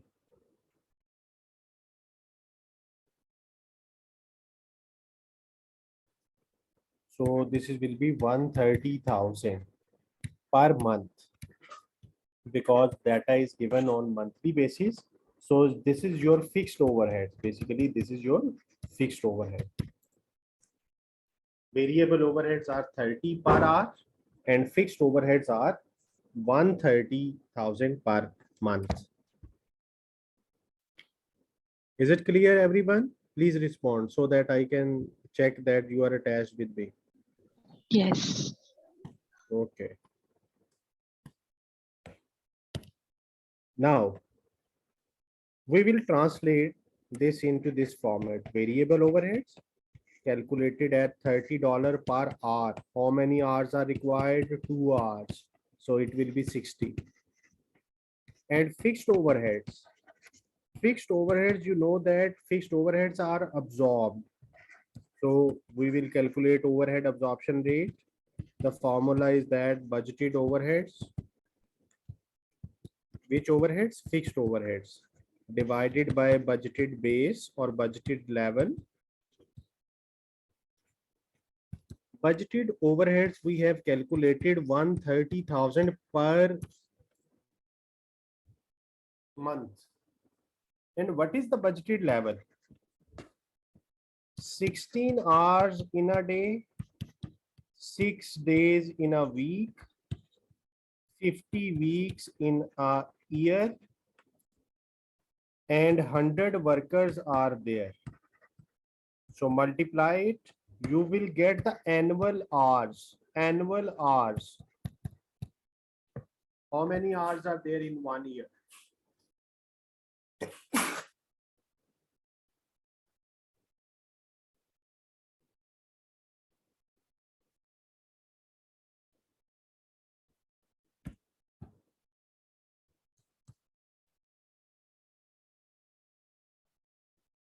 So what is the annual capacity?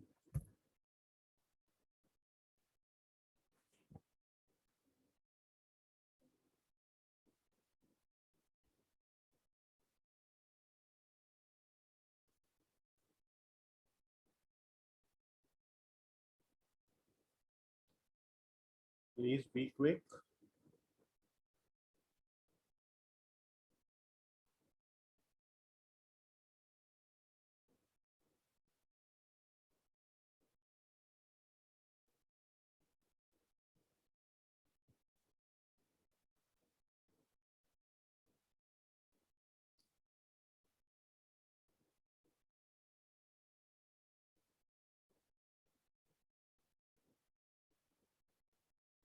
Am I audible?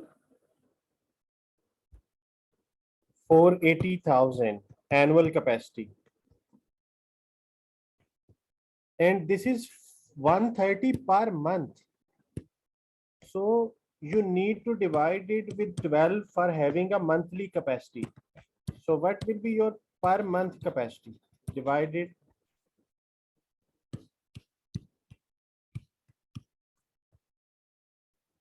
This will be 40,000 hours.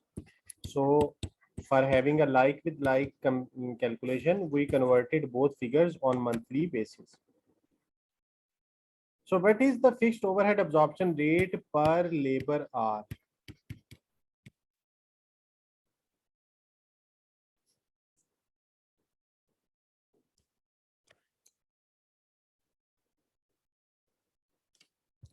$3.25 per labor hour.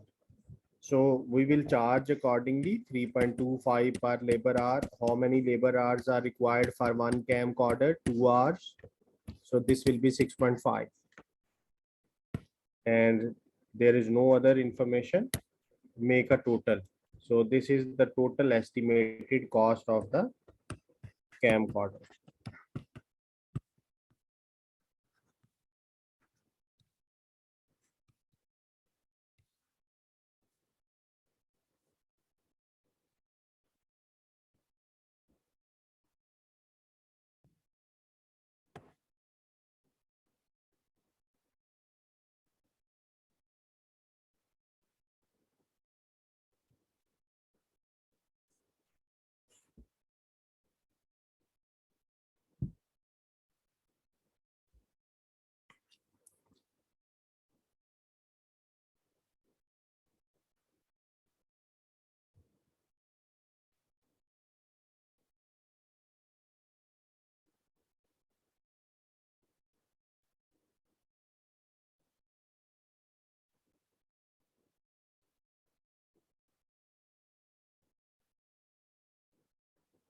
$152.17 is the estimated cost.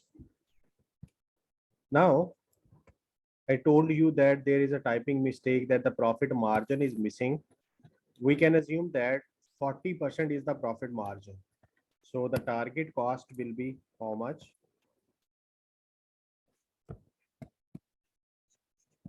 target cost is equal to sale price, which is 240 pounds minus 40% of 240. So you can solve it. What will be the target cost?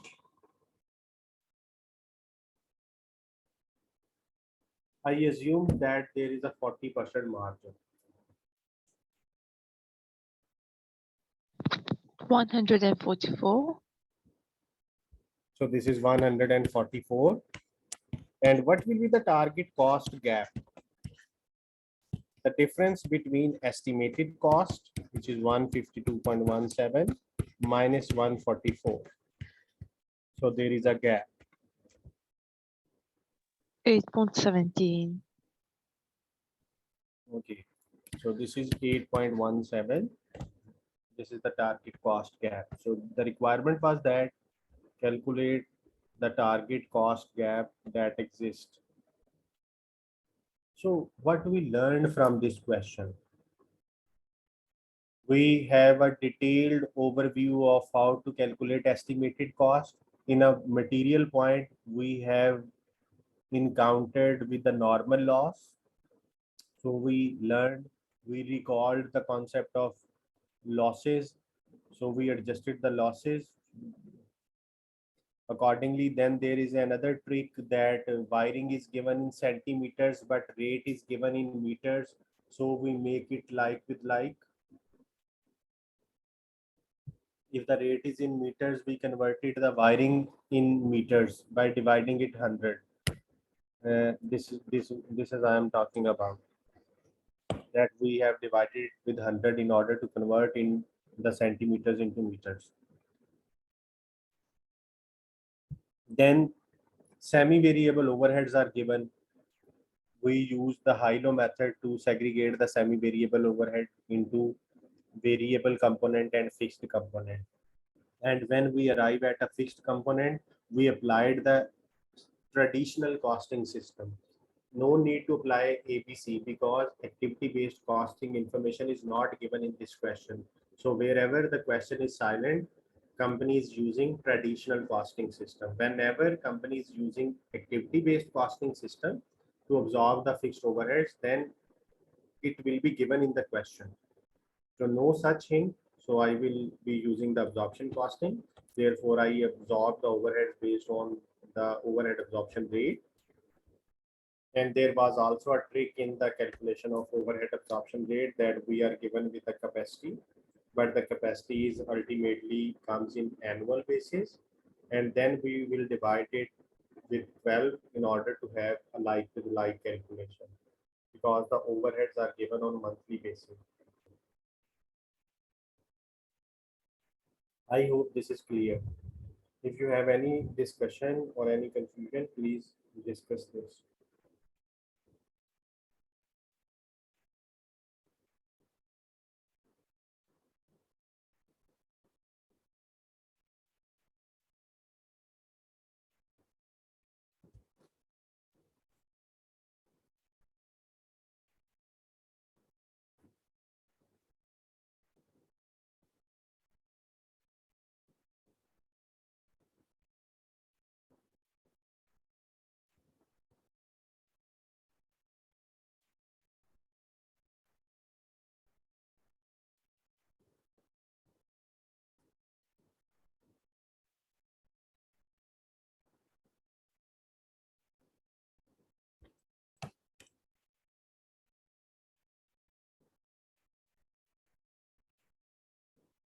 No confusion. Okay, now the last question from these handouts is that this is a question related to a hospital, but in this question there is no such discussion that the target costing cannot be applied or can be applied. The examiner have given you the situation that the concept of target costing is applied in a hospital, but instead of giving the profit margin, the examiner gave with the return on investment figure. So for our students, when this question was asked in an exam question, students confused that how to find the target cost. I will just explain it to you. You are requested to complete the reading of this question, then I will solve it. And try to understand the question by yourself. Then compare your understanding with my explanation. Then you will learn how to understand.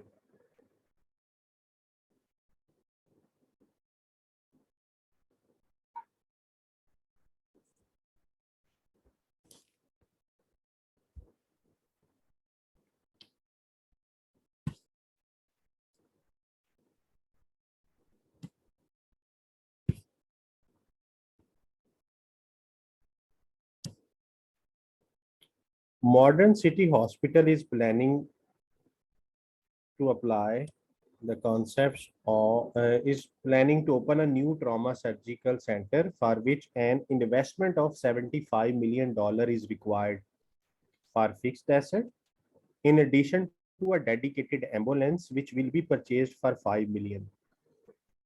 It means total investment will be 80 million. Due to tough competition, hospital cannot charge more than 30,000 per surgery. So this is your price.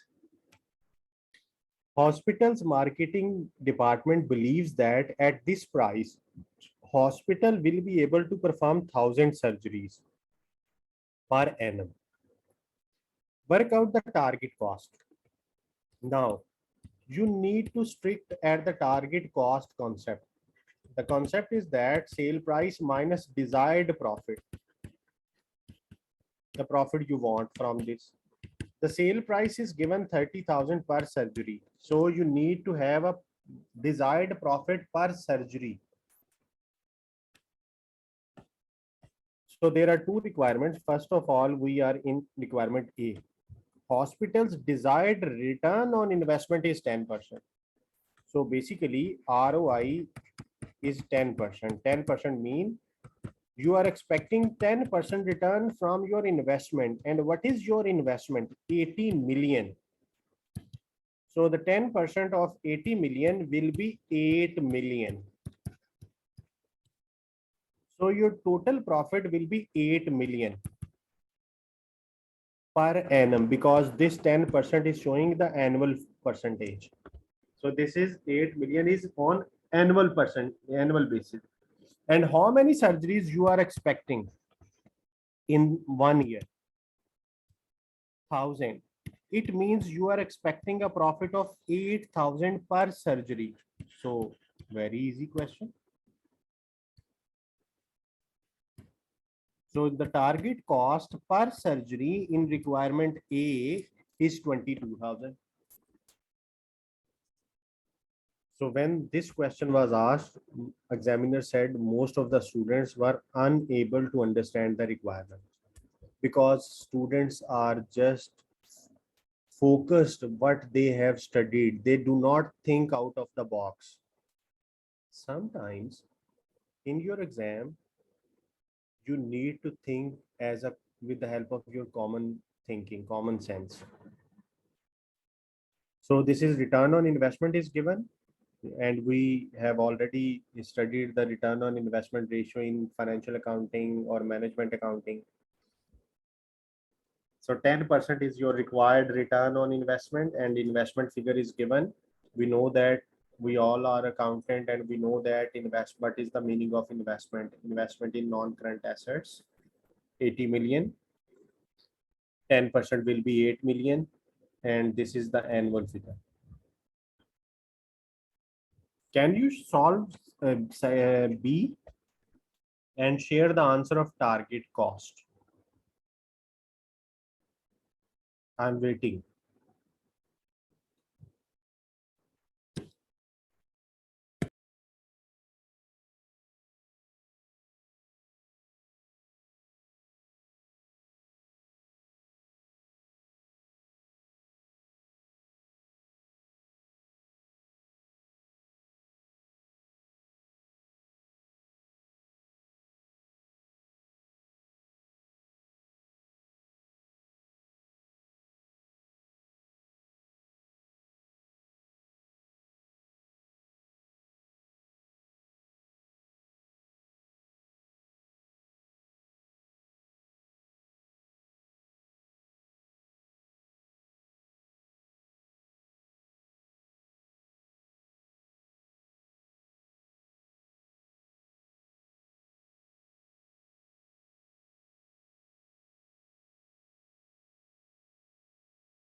Yes, 18,000 is the right answer because we will use 15%. For 15%, it will be 1.2 million, 12 million. Then this will be 12,000, and 30,000 minus 12,000 will be 18,000. Very good.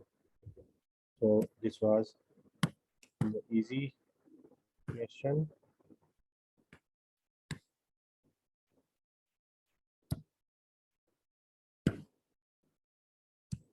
So if we move to the MCQs,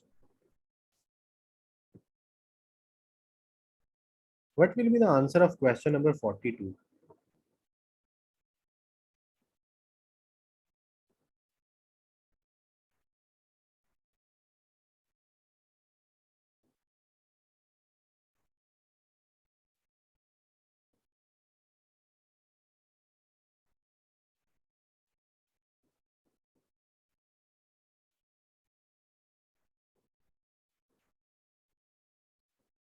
Everyone is having the same material. I'm just sharing this in the group as well for your self reading. But meanwhile, you can answer the question number 42.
Students will be quick. Very easy question.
Okay, one option is B. Please, all are requested to share so that I can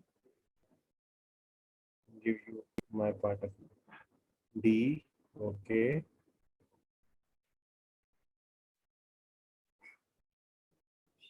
D. Remember that in any situation, you will not reduce your gap by sacrificing the price, by sacrificing the profit margins, because the page that you read, there was no point like that you will sacrificing your profit margins, your price. So make choice accordingly.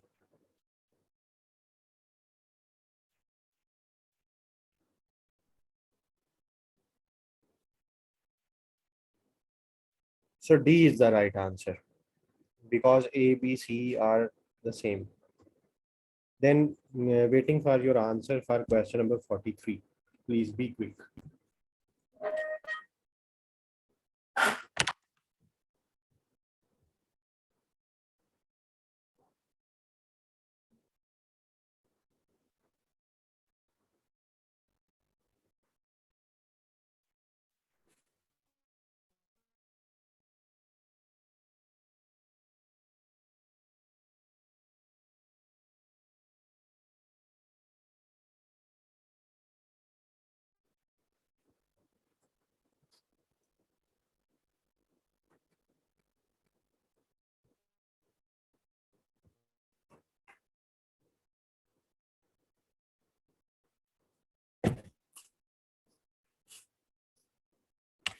Yes, C is the right answer. Very good.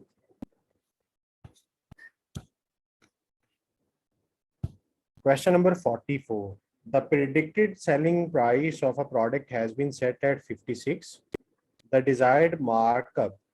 Now, the word is markup. We know that markup is based on cost is 25%, and the material cost of the product is estimated to be 16 below before allowing for the additional material to allow for shrinkage. Shrinkage is just like the normal loss. For every 10 kgs going, only 8 kgs as outcome. If the labor is the only other cost and the 2 hours are needed, what is the most the business can pay for the per hour if a cost gap is to be avoided? The maximum rate per hour to the 2 decimal place is this one. Now, this is a reverse calculation question.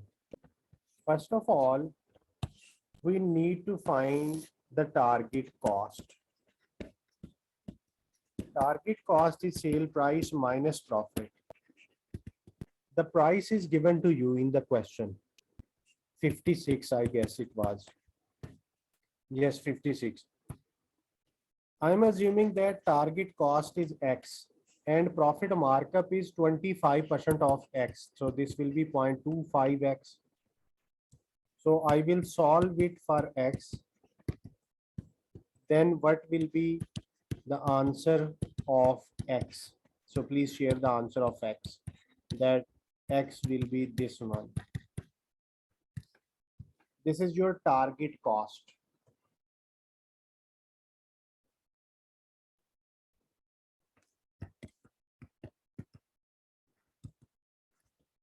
Then we will go for the estimated cost.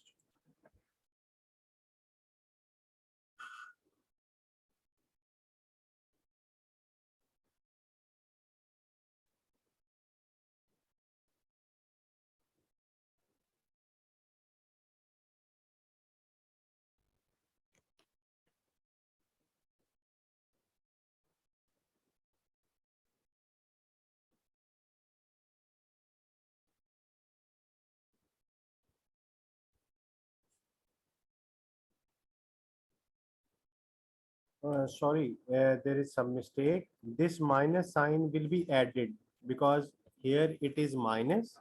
When it will come to this side, it will be added.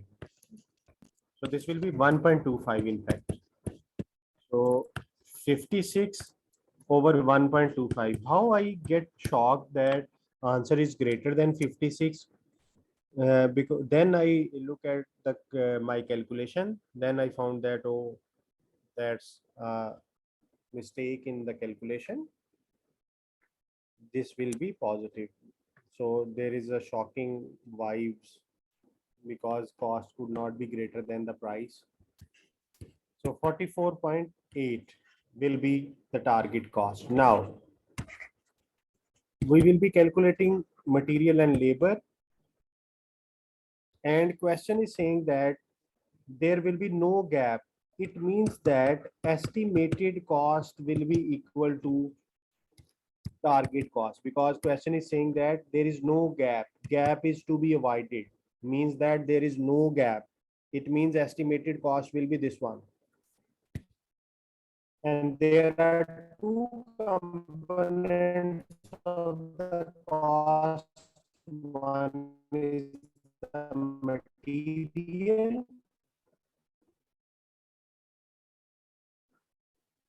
and the material is $16 before for the means $16. What is okay? Not hear me. Am I audible now? Yes. Okay, there might be some glitches in the net, so that I was not audible, but I was talking about that the target cost gap is to be avoided, means that there will be no target cost gap, so the estimated cost will be 44.8 equal to the target cost, therefore the gap will be 0. Now I was discussing the treatment of material cost. The question was saying that the material cost before any allowance of shrinkage is 20%. It means that this cost is the 80%, because when we have loss, we need to make a gross up. So we will divide it with 80%, 0.8. So what will be your material cost?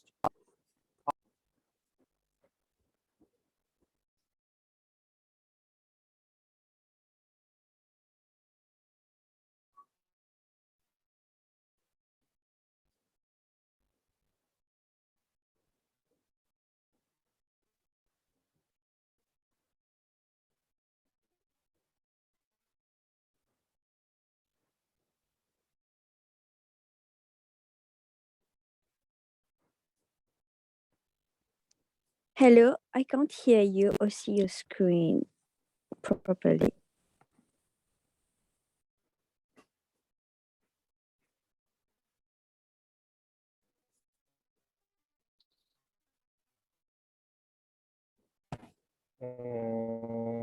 Sono is saying others are you same issue?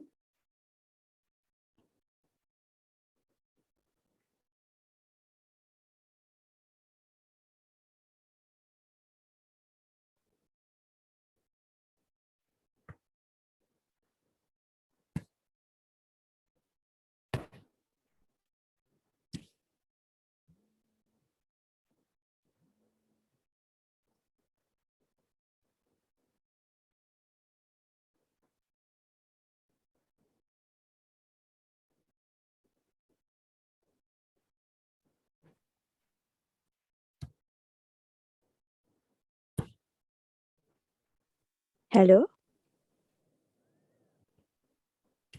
Am I audible? Yes, you are. Now, okay. Okay. Are you having the screen as well? Yes. Yes. Yes. Okay. So we were talking about the cost of materials. $16 is the cost of material before allowing for the allowance of shrinkage, and 20% is the shrinkage. So 16 will be representing the 80%, because 20% is wasted. So we need to gross it up with the help of the previous concept that the input is equal to output plus normal loss. So we just did the same thing. This will be 20. So the labor cost will be the balancing figure, 24.8.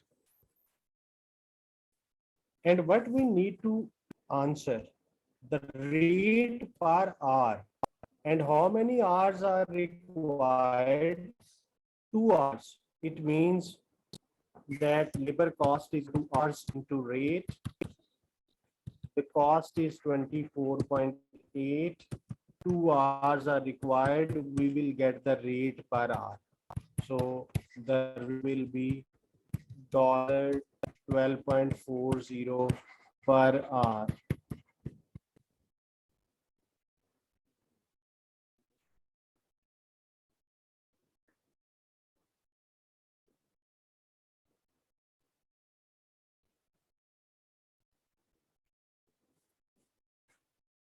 Is it clear?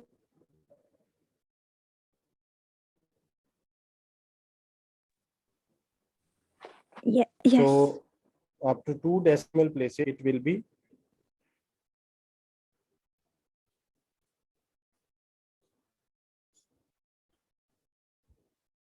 okay. This question 45, I'm skipping it. Now, the selling price, I skipped that. This is related, but we can do it. Which of the following technique is not relevant to target costing? Value analysis, variance analysis, functional analysis, activity analysis. Value analysis is something different. Sorry, variance analysis is something different. So variance analysis is not a target, not relevant to target costing. Rest of the three techniques are relevant to the target costing. We will discuss these techniques in your management accounting paper. But the variance analysis is something else, calculation of the variances. Target cost gap is not the variance. This is another thing. Question number 46. The selling price of Z is set at 250 for each unit and sales for coming year are expected to be 500 units. The company requires a return of 15% in the coming year on the investment of 250,000 in the product. What is the target cost for each unit of Z? So this is just like the copy question. Please solve it and share your answer. Waiting for your answer. Return on investment is given.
Very good. 175 is the right answer. Are you clear with this? Any one of you having any problem in solving this question, then let me know. Otherwise, I will assume that you are okay with this calculation.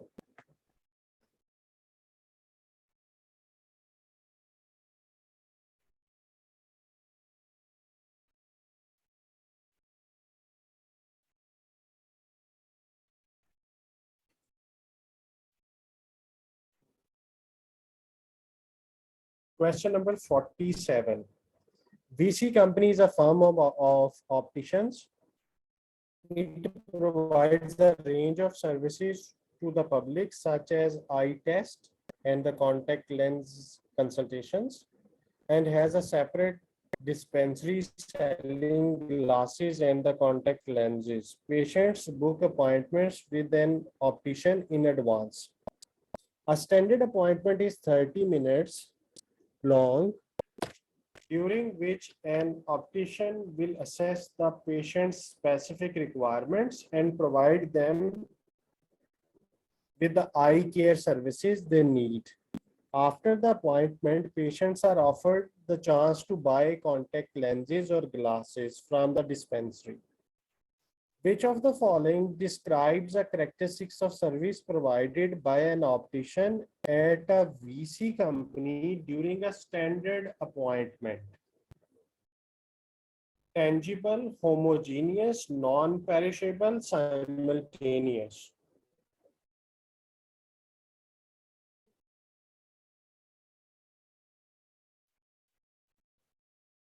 As we have paid, we are the consultation from the optician. So this is an example of simultaneous, that we are consuming the services simultaneously. Is it clear? Anyone who is feeling that the another option could also be the answer, please discuss so that I can make it clear to you why that option is not an answer.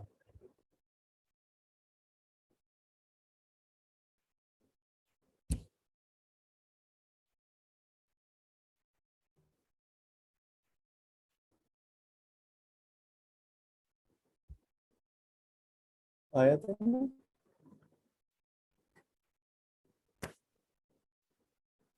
All are okay with the answer? No other question?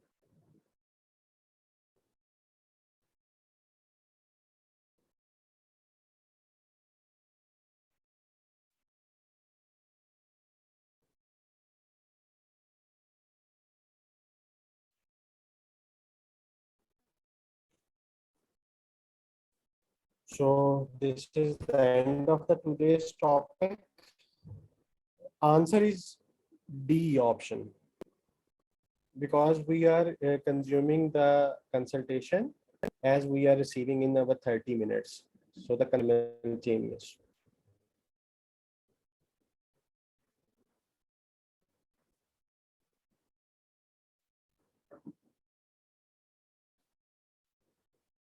So this was the end of our today's topic. In the first part of the today's lecture, we did the practice questions of activity-based costing for a revision purpose as well as for practice. Then we started a target costing topic and completed that topic with handouts as well as from the practice kit. So in the next class, we will be starting our new topic, life cycle costing, which is also one of the easiest topic from this paper. Just like the target costing is an easy topic. You just need to revise it, read it from the book as well, because you have the whole week for your self-reading. So material is already being shared. I have also shared the PDF with you people in your group. You can check it. Today is your trial class. Just wanted to know something. The question you give, do you send model answers? In case one. The thing I told you, the students, that if there is no solution in my handouts, you will solve it. Then you send your solution to me on WhatsApp during the week. I will confirm you regarding the answer, and if there will be any mistake, I will guide you accordingly. Okay, I will share the lecture notes with you in the WhatsApp group as well. Okay, I will share at the end of the class. I have already shared with some people in the last week. If any one of you is having and is able to share, you may directly share. Otherwise, I will share. I will share these PM volume 1 with you.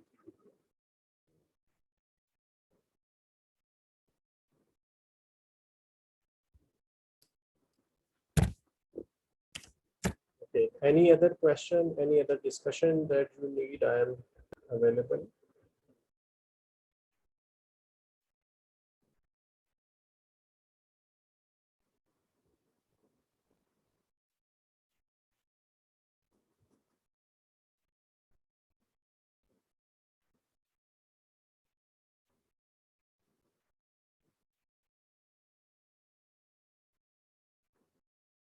And the student who is as a trial for today, please listen the lecture 1 as well. You will be having your understanding clear regarding activity based costing.